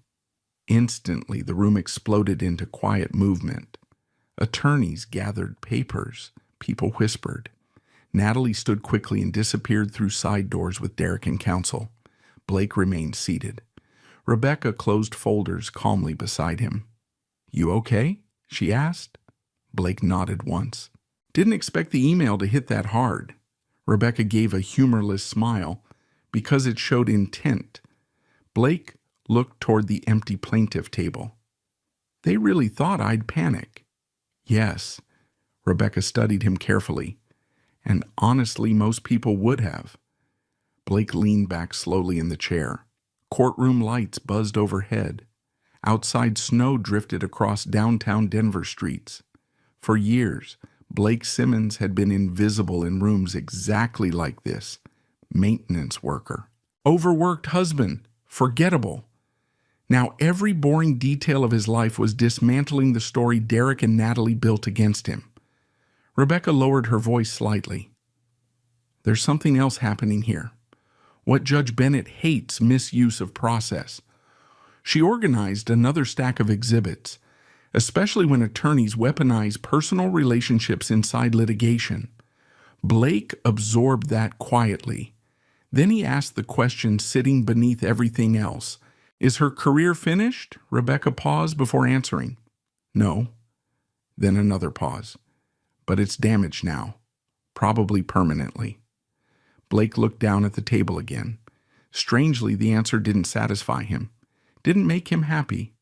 Mostly it made him tired, because despite everything, part of him still remembered Natalie studying case law beneath blankets beside a broken heater years earlier. That memory refused to die completely. The courtroom doors opened again. Natalie returned first, but something about her had changed during those 10 minutes. The confidence was gone. Her shoulders sat tighter now, eyes more careful. Derek looked worse, angry, sweating slightly. Rebecca noticed immediately. They're scared now, she whispered. Judge Bennett returned moments later. Everyone stood, then sat. The judge reviewed several notes silently before speaking. Based on materials presented thus far, this court has serious concerns regarding conflict issues and credibility problems surrounding plaintiff representation. Natalie lowered her eyes briefly. Judge Bennett continued. Additionally, several factual allegations require further evidentiary review before this court will entertain any restraining request. Derek's attorney shifted uncomfortably. Rebecca stayed motionless. Then Judge Bennett looked directly toward Natalie Harper Simmons one final time. I strongly advise counsel to consider independent ethics representation immediately. The warning landed like concrete inside the room, not because the judge raised his voice, because he didn't need to. Blake watched Natalie carefully after that.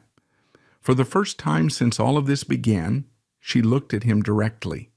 Not with anger, not superiority, fear. And Blake realized something important in that moment. Natalie had spent years believing she escaped the life Blake came from. But now the same man she underestimated was quietly holding her entire future together in labeled folders and time-stamped files. 3 days after the hearing, Natalie Harper Simmons lost control of Derek Mercer's lawsuit. Officially, the court called it temporary removal pending ethical review. Unofficially, everyone inside Denver's litigation circle understood what had happened. A first-year attorney had walked into court representing her married lover against her own husband. Then evidence surfaced. Now people were talking. Blake Simmons learned the update while replacing air filters in the pediatric wing at St. Vincent Medical Center. Rebecca Sloan called around 6:40 a.m. "It's done," she said. Blake balanced the phone between his shoulder and ear while tightening vent screws. "What's done?" Judge Bennett signed the order. "Natalie's removed from active representation." Blake stopped working for a second. Children's cartoon voices echoed faintly from nearby hospital rooms. "She can't work the case anymore. Not directly." Derek hired outside counsel this morning. Blake looked through the hospital window toward the pale Denver sunrise. The city looked washed out after another snowstorm, and Natalie Rebecca paused. That part's getting worse. Later that afternoon, Rebecca forwarded Blake an official copy of the ethics complaint she had submitted to the Colorado Office of Attorney Regulation Counsel.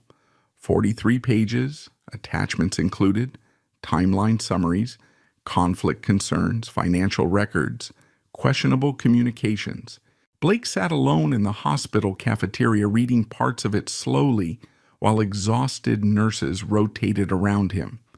He felt strange seeing his marriage translated into legal language, years of sacrifice compressed into numbered exhibits, every sleepless night now attached to formal accusations.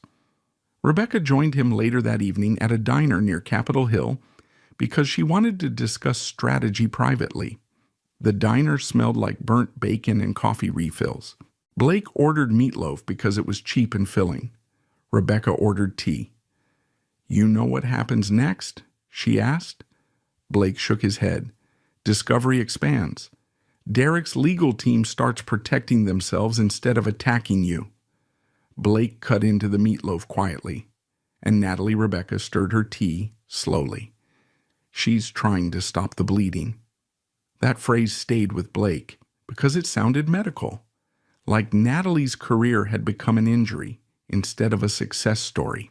Outside the diner windows, headlights reflected across wet Denver streets. Blake finally asked the question directly. "Did I go too far?" Rebecca looked at him carefully before answering. "No." Then she leaned forward slightly. "She went too far when she signed the lawsuit." Blake looked down at his plate again. The problem was he still didn't enjoy any of this. People expected betrayed husbands to want destruction, to want revenge. But Blake mostly wanted sleep, real sleep, the kind he hadn't had in years. For the first time in a long time, Blake began sleeping longer after the hearing. Not well, but longer. One night he slept nearly 6 straight hours on the couch after finishing a double shift. When he woke up around dawn, sunlight spilled across the quiet duplex through half-open blinds. No law textbooks on the table. No late-night arguments, no tension hanging in the rooms, just silence.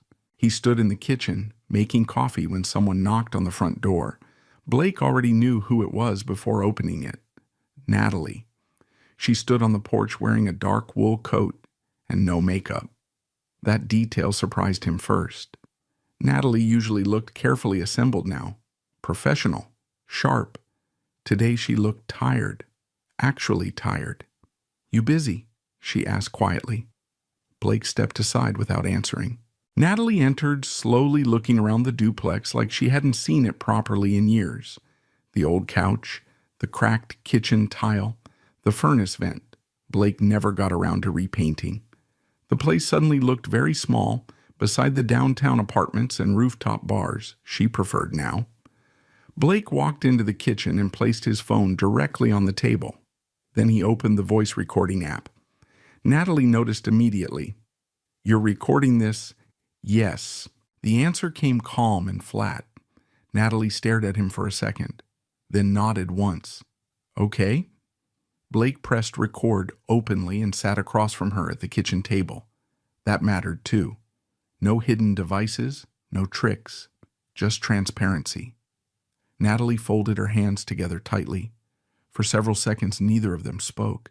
The refrigerator hummed softly behind them. Finally, Natalie broke first. "You filed an ethics complaint." Blake looked at her steadily. "Rebecca did." "But you approved it." "Yes." Natalie exhaled sharply through her nose. "You have any idea what this could do to me?" Blake almost answered immediately, then stopped himself, because the question sounded unbelievable coming from her. Years earlier, Blake had sold his father's watch to pay for Natalie's bar prep course. Now she sat across from him asking if he understood consequences. "I think I do," he said quietly. Natalie rubbed one hand against her forehead. "You're making this impossible to fix." Blake watched her carefully. Interesting wording again. Not impossible to survive, impossible to fix. Because Natalie still viewed the situation like damage control. A professional crisis, not betrayal. "You sued me," Blake said. Natalie's eyes flashed briefly. "That wasn't my decision alone, but you signed it." Silence. Natalie looked away toward the kitchen window. Outside, snow melted slowly from parked cars lining the street. "You don't understand, Derek," she said finally. Blake nearly laughed at that. "No," he answered softly. "I understand him perfectly now." Natalie's jaw tightened. "He thought you were becoming unstable." Blake looked at her for several seconds before speaking again. "Did you?" Natalie didn't answer immediately. That hesitation hurt more than insults would have, because Blake realized part of her actually had believed it, not because of his behavior, because people like Derek Mercer convinced people like Natalie that exhausted working-class men were dangerous by default, too emotional, too rough, too replaceable. Natalie finally spoke again. "You started documenting everything. I started documenting after you started lying." Natalie opened her mouth, closed it again. The truth left little room to maneuver. Blake reached for his coffee mug slowly. Steam drifted upward between them. For a moment, neither looked like enemies, just two exhausted people sitting in the ruins of something they once believed would last. Then Natalie said the thing that finally revealed why she came. "You can still stop this." Blake looked up. The complaint. There it was. Not apology, not remorse. Career protection. Natalie leaned forward now. "If you tell Rebecca to withdraw cooperation, this doesn't have to destroy everything." Blake stared at her quietly. Years earlier, he would have done almost anything to protect Natalie. Worked harder, slept less, sold more possessions. Now she wanted protection from consequences instead. "You know what's strange?" Blake asked softly. Natalie frowned slightly. "You never sounded this worried when I was working 4 jobs." Natalie's face tightened immediately. "That's not fair." Blake nodded once. "No, probably not." The kitchen went silent again. Then Natalie's voice lowered. "I made mistakes." Blake looked at her steadily. "Mistakes are forgetting birthdays." He paused. "You built a legal case against your husband with the guy you were sleeping with." Natalie flinched slightly at the bluntness. Blake rarely spoke that directly. Maybe that scared her more than shouting would have. "I didn't mean for it to go this far," she whispered. Blake believed She meant that, not because she regretted the affair, because she never imagined losing control of the narrative. That was different. Blake leaned back in the chair slowly. You know the worst part. Natalie looked at him carefully. I would have given you a clean divorce. That hit harder than anger. Because it was true. If Natalie had simply left honestly, Blake probably would have walked away quietly. But she didn't just leave. She tried to bury him legally afterward. Natalie looked down at the table.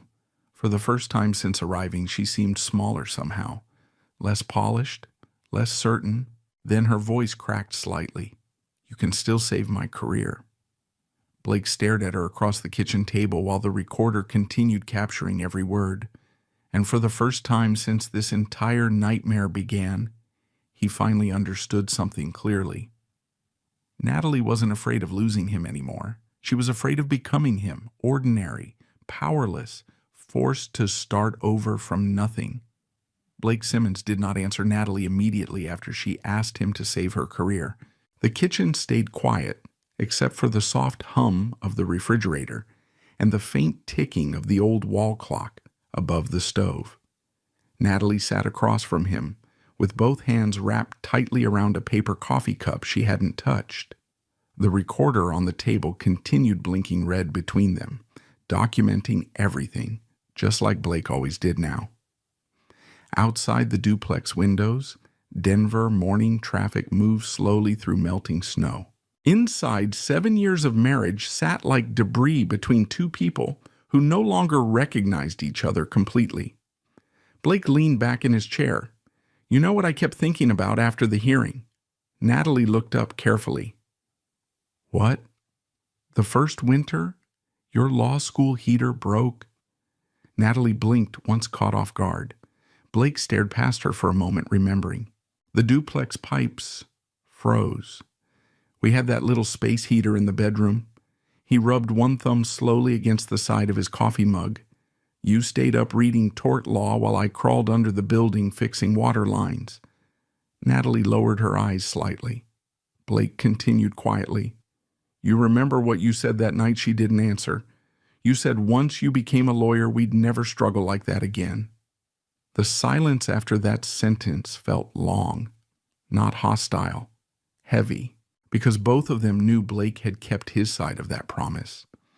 Natalie's voice came softer now. I was grateful back then. Blake looked at her directly. Back then, Natalie flinched slightly. The problem with calm people was that when they finally spoke plainly, every word landed harder. Blake stood and walked toward the kitchen counter slowly. His knees hurt from another overnight shift. Years of labor had settled permanently into his joints now. He opened a drawer and removed a thick folder. Natalie's expression changed immediately when she recognized it. The financial records. Blake placed the folder on the table carefully. Then he sat back down and opened it, page after page. Tuition statements, housing payments, credit card balances, exam prep invoices.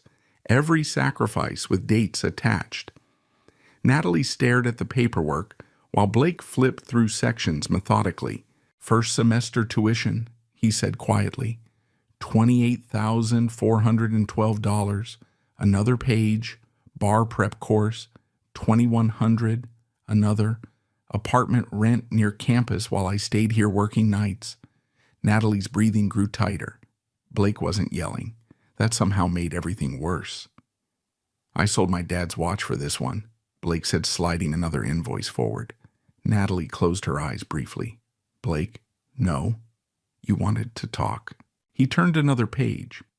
Truck transmission replacement delayed 11 months because your school fees were due. He looked at her evenly.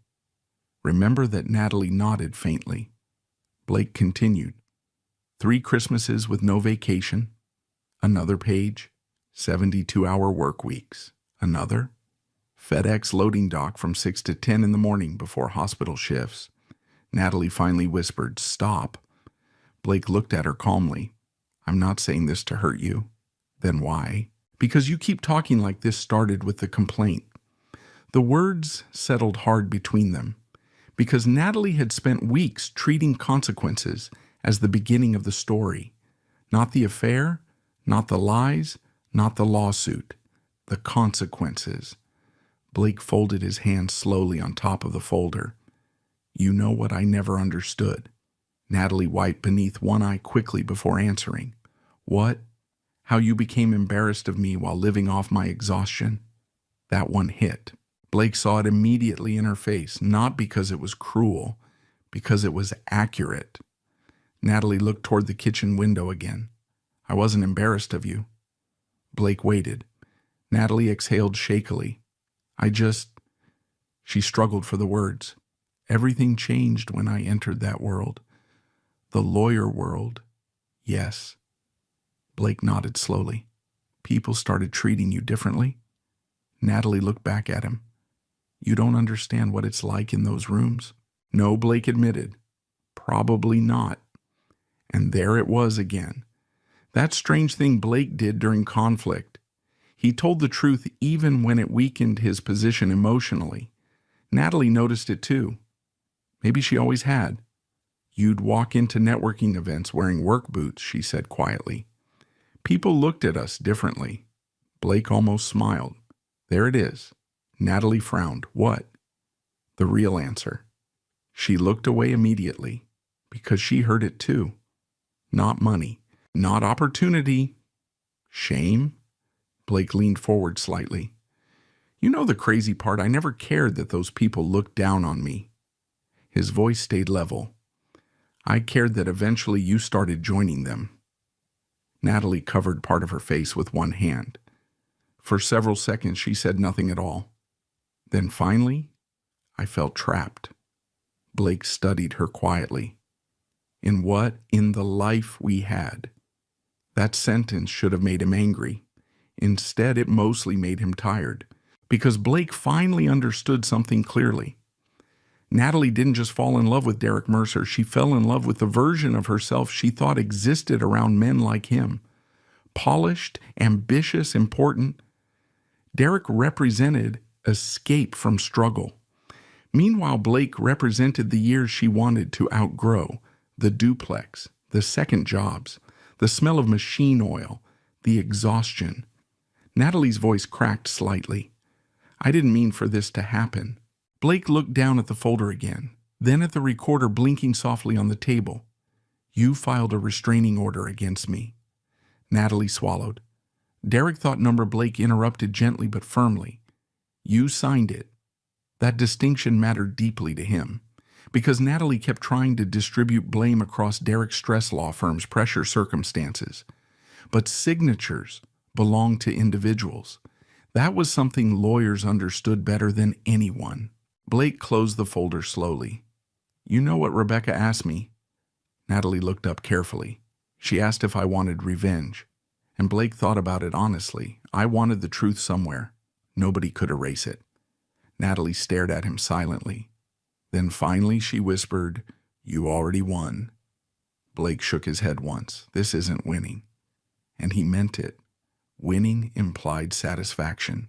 There was nothing satisfying about sitting across from someone you once loved while explaining how they destroyed themselves. Natalie rubbed her hands together nervously. What happens now? Blake answered honestly. I don't know. That uncertainty frightened Natalie more than anger would have, because angry people could be negotiated with. Calm people simply continued forward. She leaned closer across the table. If the ethics board suspends me, her voice trembled now, I could lose everything before my career even starts. Blake looked at her for a long moment. Then he asked quietly, What did you think would happen to me? Natalie froze.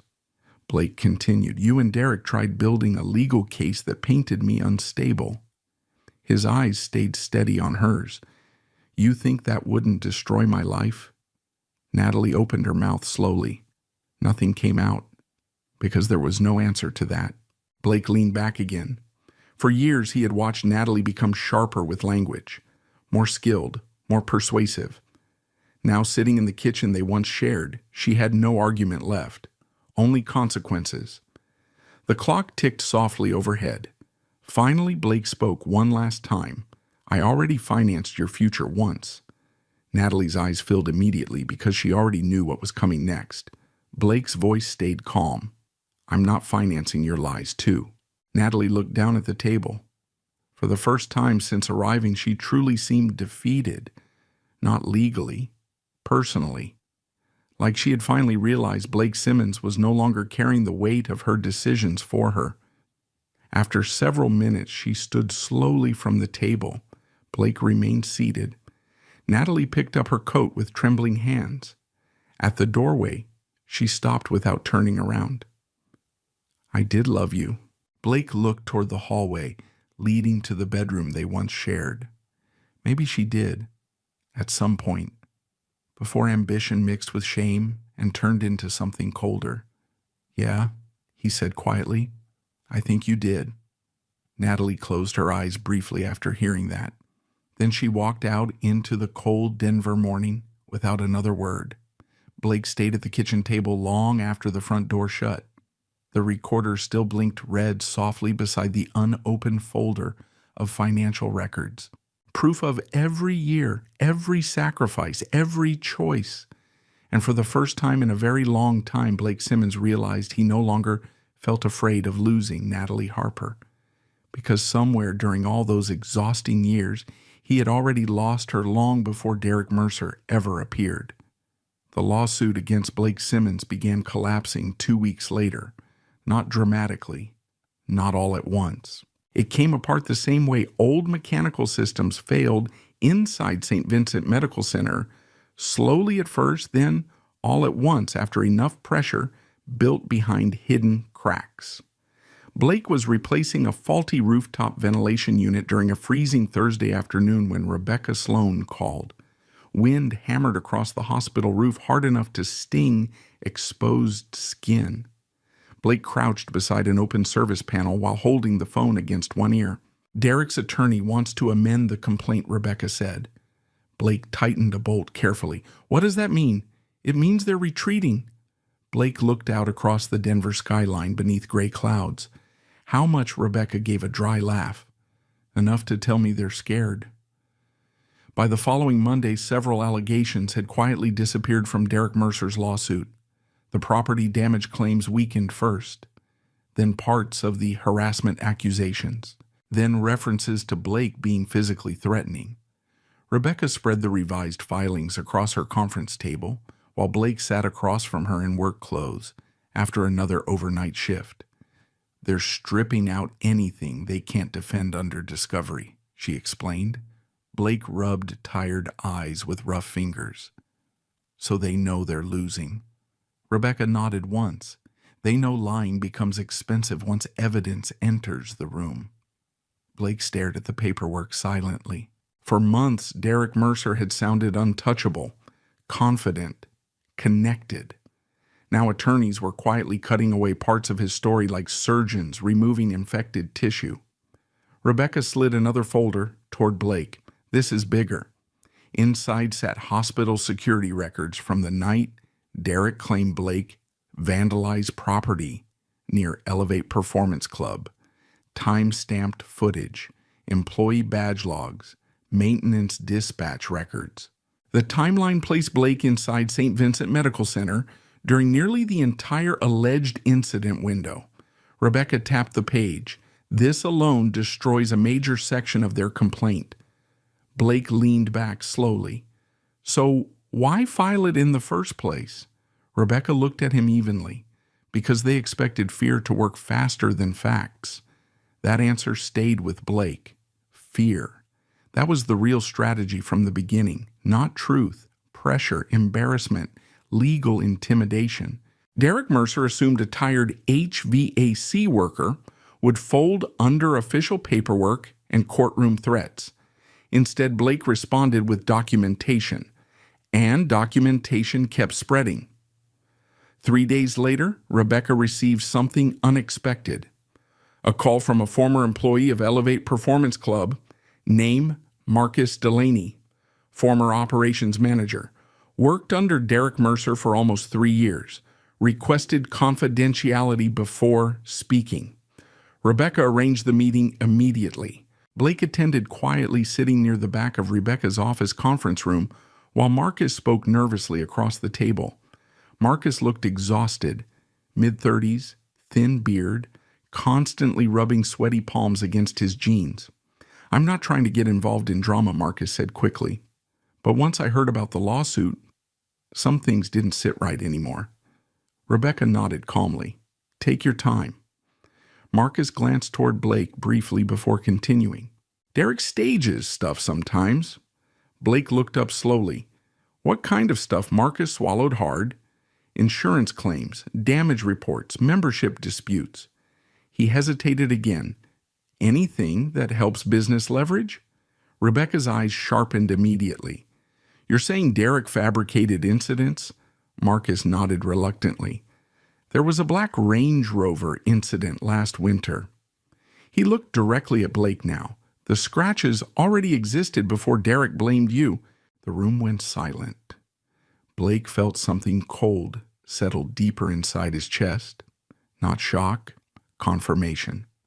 Marcus continued nervously. "I remember because Derek was furious about repair costs. Then after the hearing, stuff started happening between you and Natalie." He shrugged weakly. Suddenly the vehicle became evidence. Rebecca exchanged one long look with Blake. Then she spoke carefully. "Would you testify to this?" Marcus looked terrified. "If subpoenaed." "Yes, that changed everything." After Marcus left, Rebecca closed the conference room door slowly. "Criminal exposure," she said quietly. Blake frowned. For Derek definitely." She paused.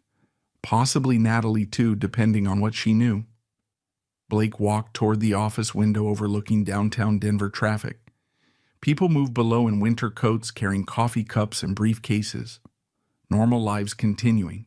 Meanwhile, his marriage had somehow turned into fraud investigations and ethics complaints. "I never wanted this," he said quietly. Rebecca studied him for several seconds. "I know." That was the strange thing. The deeper the case went, the more obvious Blake's restraint became. He never chased escalation. Evidence did that by itself. 2 days later, another problem surfaced for Derek Mercer. Insurance investigators requested additional documentation connected to the alleged property damage claim. The timing terrified Derek's legal team immediately. Rebecca could tell from the sudden tone shift in communications. Aggressive emails disappeared. Settlement language appeared instead. Blake sat in Rebecca's office reviewing updated filings while she explained the situation. "They're trying to contain collateral damage now." Meaning Derek's worried discovery will spread beyond civil court. Blake nodded slowly. That made sense. Wealthy people feared investigations more than lawsuits, because investigations created records nobody could negotiate quietly. Then came the emails. Rebecca received copies through formal discovery requests tied to communications between Natalie and Derek before the lawsuit filing. Most were heavily sanitized. Professional language, legal coordination. Then one thread changed everything. Rebecca printed it personally and handed it to Blake without speaking at first. The message came from Natalie. "If Blake stays passive, this should settle fast. He hates public conflict." Blake read the line twice, then another message underneath from Derek Good: "Push hard before he finds his spine." The room stayed completely silent after that. Rebecca watched Blake carefully. Most people would have exploded emotionally reading those words. Blake didn't. He simply folded the papers slowly and set them back onto the desk. Rebecca finally spoke. "You okay?" Blake stared toward the office wall. "Yeah?" But his voice sounded different now, flatter, because those emails confirmed something painful beneath everything else. Natalie hadn't merely betrayed him emotionally. She had underestimated him personally, completely. That hurt more than Derek Mercer ever could. Later that week, Blake returned home after a 16-hour workday and found another envelope waiting at the duplex. Settlement proposal. Derek Mercer offered withdrawal of all remaining claims in exchange for mutual non-disclosure agreements and termination of further financial discovery. Rebecca laughed openly after reading it. That's panic. Blake sat heavily into the kitchen chair. You think they went from demanding $180,000 to begging you not to keep digging? Blake looked around the quiet duplex. For years, he had eaten exhausted meals at this same kitchen table while Natalie studied nearby, pretending they were building a future together. Now legal settlements replaced dinner conversations. Rebecca continued reading the proposal. No admission of wrongdoing. Confidential resolution. Standard release language. She looked up. They're trying to escape before criminal investigators sniff around further. Blake rubbed both hands across his face slowly. He suddenly looked older than 37. You know what's weird, Rebecca waited. I thought catching them cheating would be the worst part. And Blake looked toward the stack of evidence folders near the counter. It wasn't the cheating. His voice stayed quiet. It was realizing they both thought I was too weak to fight back. Rebecca leaned back slowly. That's because people confuse kindness with weakness all the time. Outside Denver, snow drifted softly across parked cars beneath streetlights. Inside the duplex, years of silence had finally started speaking for Blake Simmons. And every document, every timestamp, every careless email kept saying the same thing. Derek Mercer and Natalie Harper Simmons had built their entire strategy around a man they never truly understood. At the end of the week, Rebecca received formal notice. The court scheduled a final settlement conference before expanded discovery moved forward. Rebecca looked at Blake across her office table. This is the moment where people usually fold. Blake nodded slowly. And if they don't, Rebecca closed the folder carefully. Then this becomes something much bigger than divorce and civil litigation. Blake stared out the office window toward the cold Denver skyline, while evening lights flickered across downtown buildings. For the first time in years, he realized something strange. He no longer felt invisible, and that terrified the people who once depended on him staying quiet. The settlement conference took place on a gray Wednesday morning inside a private mediation office overlooking downtown Denver.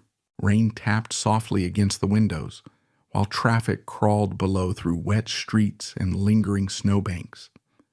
Blake Simmons arrived first. Of course he did. He wore the same charcoal suit from the hearing, though this time it fit slightly looser around the shoulders. Over the past month, exhaustion and stress had carved weight off him without permission. Rebecca Sloan noticed immediately. You eating enough? Blake shrugged once, trying. Rebecca handed him coffee before entering the conference room. The room itself looked expensive in a careful corporate way.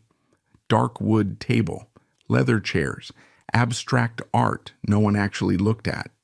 A tray of bottled water and untouched pastries sat near the wall. Blake stared at the pastries for a moment. He remembered nights eating vending machine crackers during hospital shifts, while Natalie attended rooftop networking events with Derek Mercer. Strange what the brain held on to. At 9:07 a.m., Derek Mercer arrived with his new attorney. Gone was the effortless confidence Blake had first seen at the charity gala months earlier. Derek still wore expensive suits, still carried himself like a wealthy man. But pressure had changed him. His eyes looked tired now, jaw tighter, movements sharper. The insurance investigation had become very real over the previous week. So had the possibility of expanded fraud review. Blake noticed Derek barely looked at him directly anymore. Interesting. A few minutes later, Natalie Harper Simmons entered quietly behind them.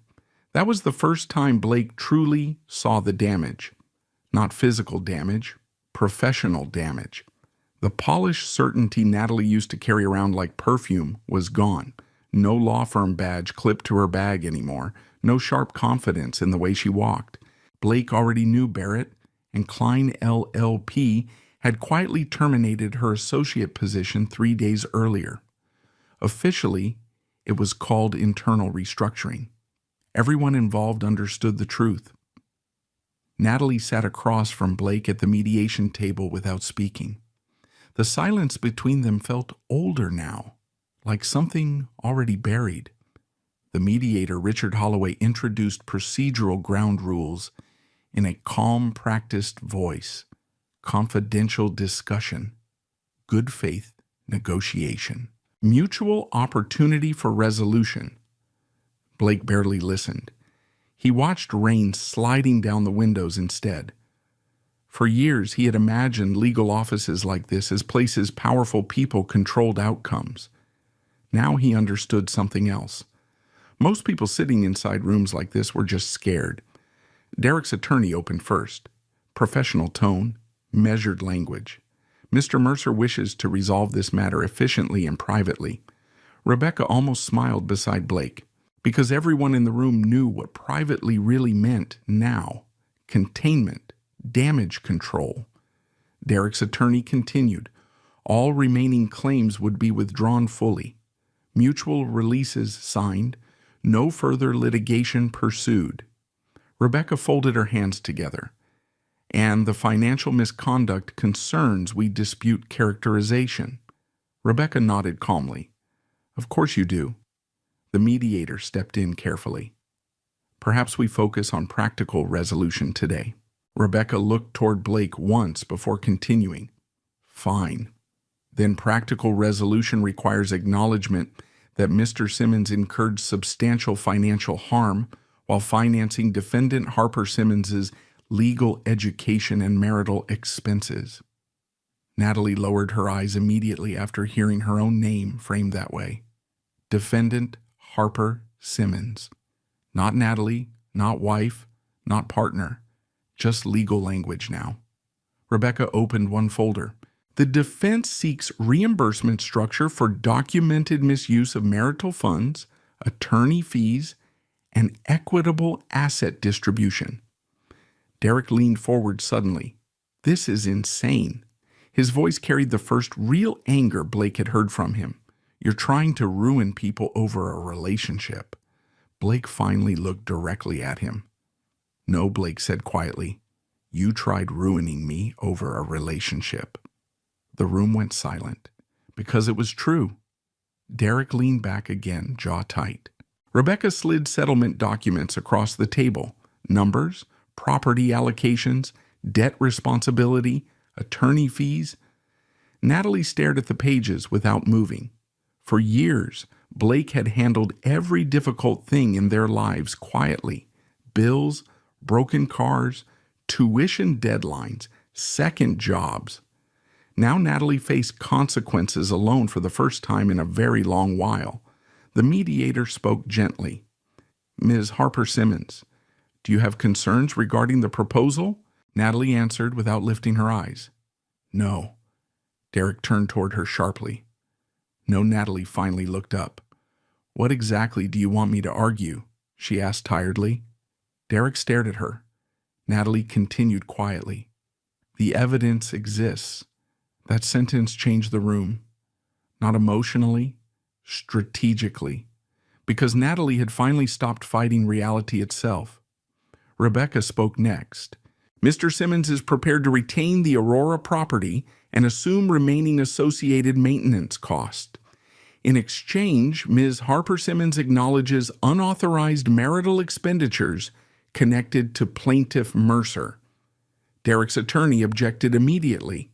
We are not admitting wrongdoing. Rebecca shrugged slightly. Then we continued discovery. That landed hard, because everyone at the table now understood what continued discovery meant. More emails, more financial tracing, more risk, possibly investigators. Derek rubbed one hand against his forehead aggressively. This whole thing got out of control. Blake almost answered immediately, then stopped, because hearing Derek say that felt strangely pathetic now, like a man's shocked fire became dangerous after pouring gasoline everywhere. The mediator requested a short recess. People scattered quietly around the office. Rebecca stepped into the hallway to take a call. Derek disappeared with his attorney toward another conference room. That left Blake and Natalie briefly alone near the windows overlooking downtown Denver. Rain continued falling steadily outside. Natalie stood beside the glass with arms folded tightly. Blake remained near the table. Neither spoke for almost a full minute. Then Natalie finally said, "You look tired." Blake almost laughed softly at that. "So do you." Natalie nodded faintly.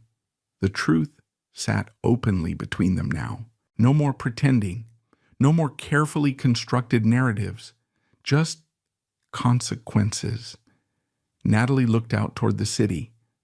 "When I first got into law school," she paused, "I really thought we were building something together."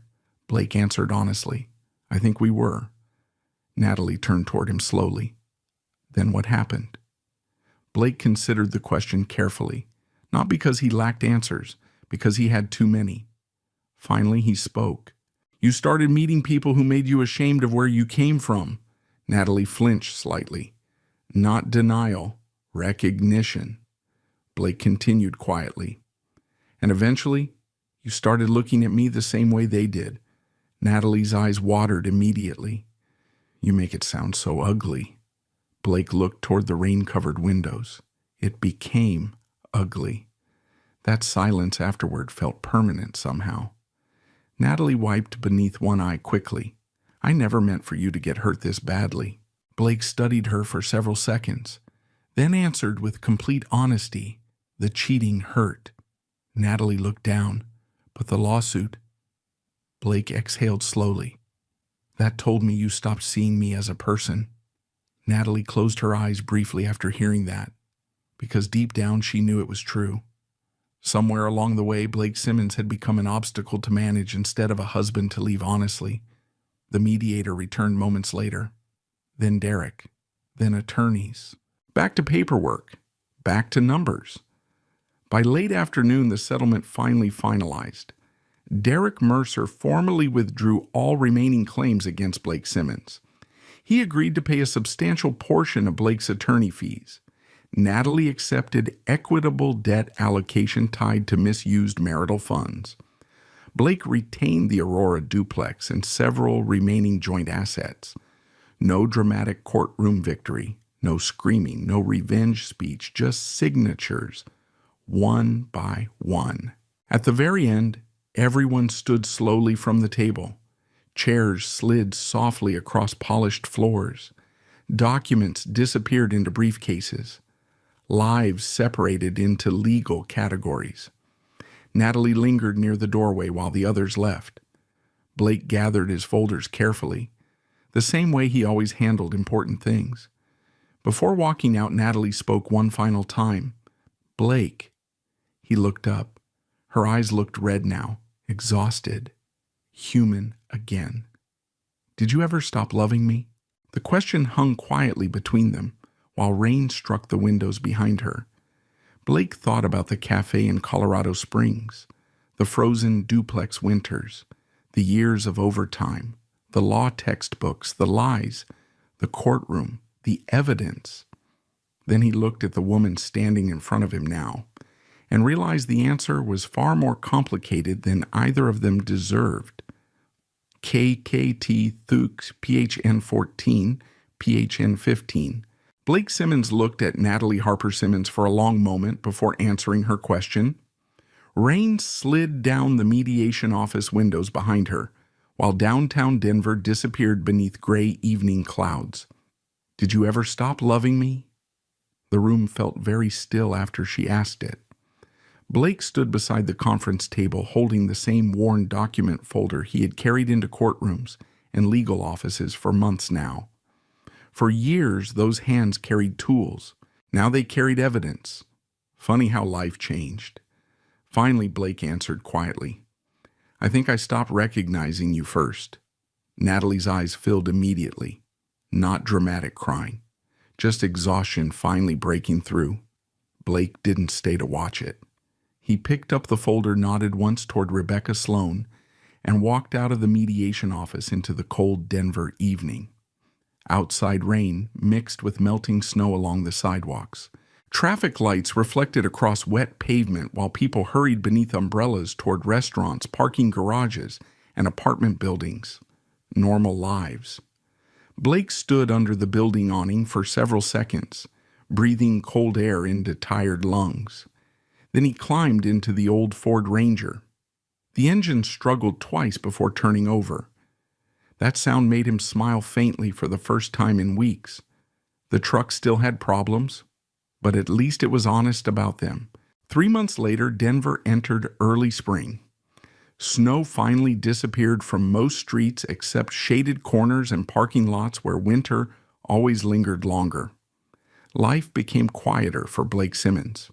Not easier immediately, but quieter. The lawsuit was gone. The divorce finalized. The ethics investigation involving Natalie remained ongoing, though Rebecca warned Blake not to follow updates too closely. "You don't live there anymore," she told him one afternoon. That sentence mattered more than she realized, because for years Blake had lived inside survival mode. Work, bills, stress, suspicion, documentation. Now suddenly there was empty space where constant pressure used to be. At first he didn't know what to do with it. Blake cut back from 4 jobs to 2. The FedEx loading shift disappeared first, then the Sunday car washing work. For the first time in nearly 7 years, Blake slept through an entire Saturday morning without setting alarms.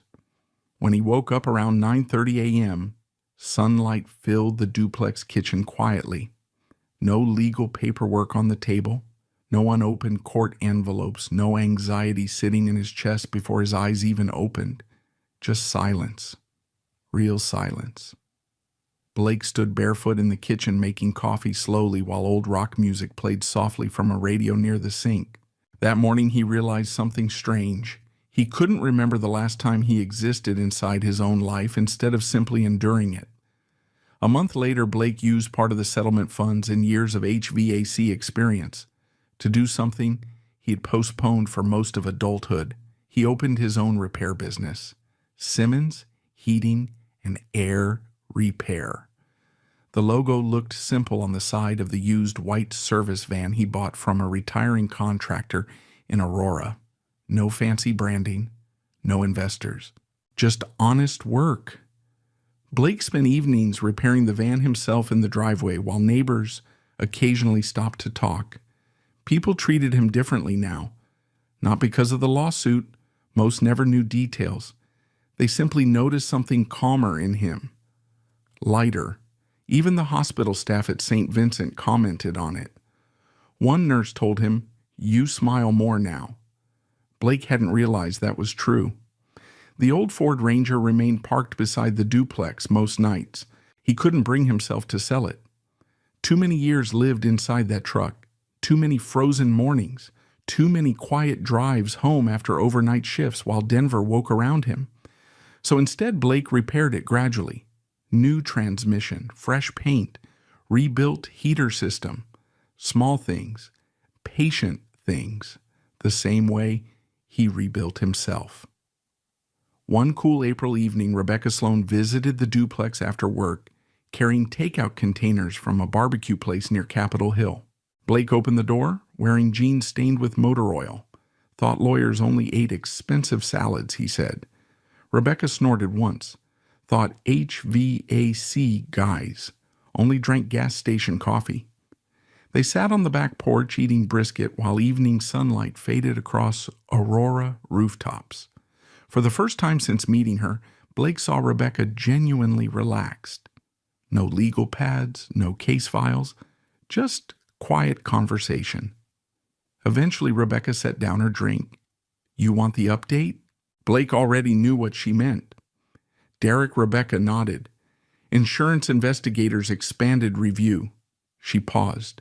"There may be fraud charges eventually." Blake absorbed the information silently, and Natalie Rebecca looked at him carefully.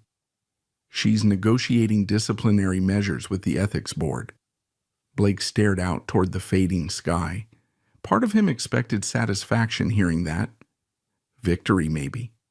Instead, he mostly felt distant from it now, like hearing news about strangers connected to a previous version of his life. Rebecca noticed, "You don't care anymore." Blake thought about the question honestly, then shrugged slightly. "I cared when I thought I needed them to understand what they did." Rebecca waited, but eventually, Blake rubbed one hand across his jaw slowly. "You get tired carrying anger too." The porch fell quiet after that. Wind moved softly through nearby trees while traffic hummed faintly in the distance. Rebecca finally smiled slightly. "You know something." "What?" "When you first walked into my office, I thought you were another exhausted guy about to get destroyed in court." Blake laughed quietly. "Fair assumption." Rebecca shook her head once. "No. The scary part was you never tried destroying anyone back." Blake looked toward the driveway where the repaired Ford Ranger sat beneath the porch light. "I just wanted the truth somewhere permanent." Rebecca nodded slowly. "And you got it." Later that night, after Rebecca left, Blake stayed outside alone with a mug of coffee warming his hands. Spring air drifted cool across the neighborhood. The duplex looked different now. Not smaller, not sadder, just his. Inside sat no hidden folders anymore. No secret evidence boxes beneath furnaces. No anxiety waiting in kitchen drawers. Blake had finally stopped documenting survival. Now he was living again instead. His phone buzzed once around 10:40 p.m. Unknown number. Blake ignored it initially. Then another message appeared. "Natalie." Only 3 words. "I'm sorry." Blake stared at the screen for a long time, then locked the phone without replying. Not because he hated her, not because forgiveness was impossible, but because some stories ended long before the final apology arrived. Blake leaned back in the porch chair and looked out across the quiet Colorado night. The old Ford Ranger sat restored beneath the street light. The service van carried his company logo now. Inside the duplex waited tomorrow's invoices, repair schedules, and ordinary life. And for the first time in years, ordinary felt enough. Blake lifted the coffee mug, slowly breathing steam into the cold spring air, while Denver lights flickered faintly in the distance. People once looked at him and saw a tired maintenance worker. Forgettable, replaceable, easy to outgrow. What they never understood was that quiet men spent years learning how to carry weight without collapsing. And once they finally set that weight down, they rarely picked up the same chains again. Life has a strange way of revealing people slowly. Sometimes betrayal doesn't arrive all at once. It comes in small changes, different tones, hidden receipts, quiet disrespect. And by the time the truth fully surfaces, the damage has already been growing for years. But stories like Blake Simmons's remind people of something important. Calm does not mean weak. Silence does not mean blind. Some people survive by observing, carefully documenting quietly, and refusing to let emotion destroy their judgment. In the end, it wasn't money, anger, or revenge that protected Blake. It was patience, evidence, discipline, and the decision to stay steady while everyone else underestimated him. If you've ever worked hard for someone who later acted ashamed of your sacrifices, or if you've ever been treated like you were too ordinary to matter, then you probably understand this story better than most. So tell me honestly in the comments, what would you have done if the person you sacrificed everything for used their success against you? And if you enjoyed this story, subscribe to the channel now. Tomorrow's story might hit even closer to home.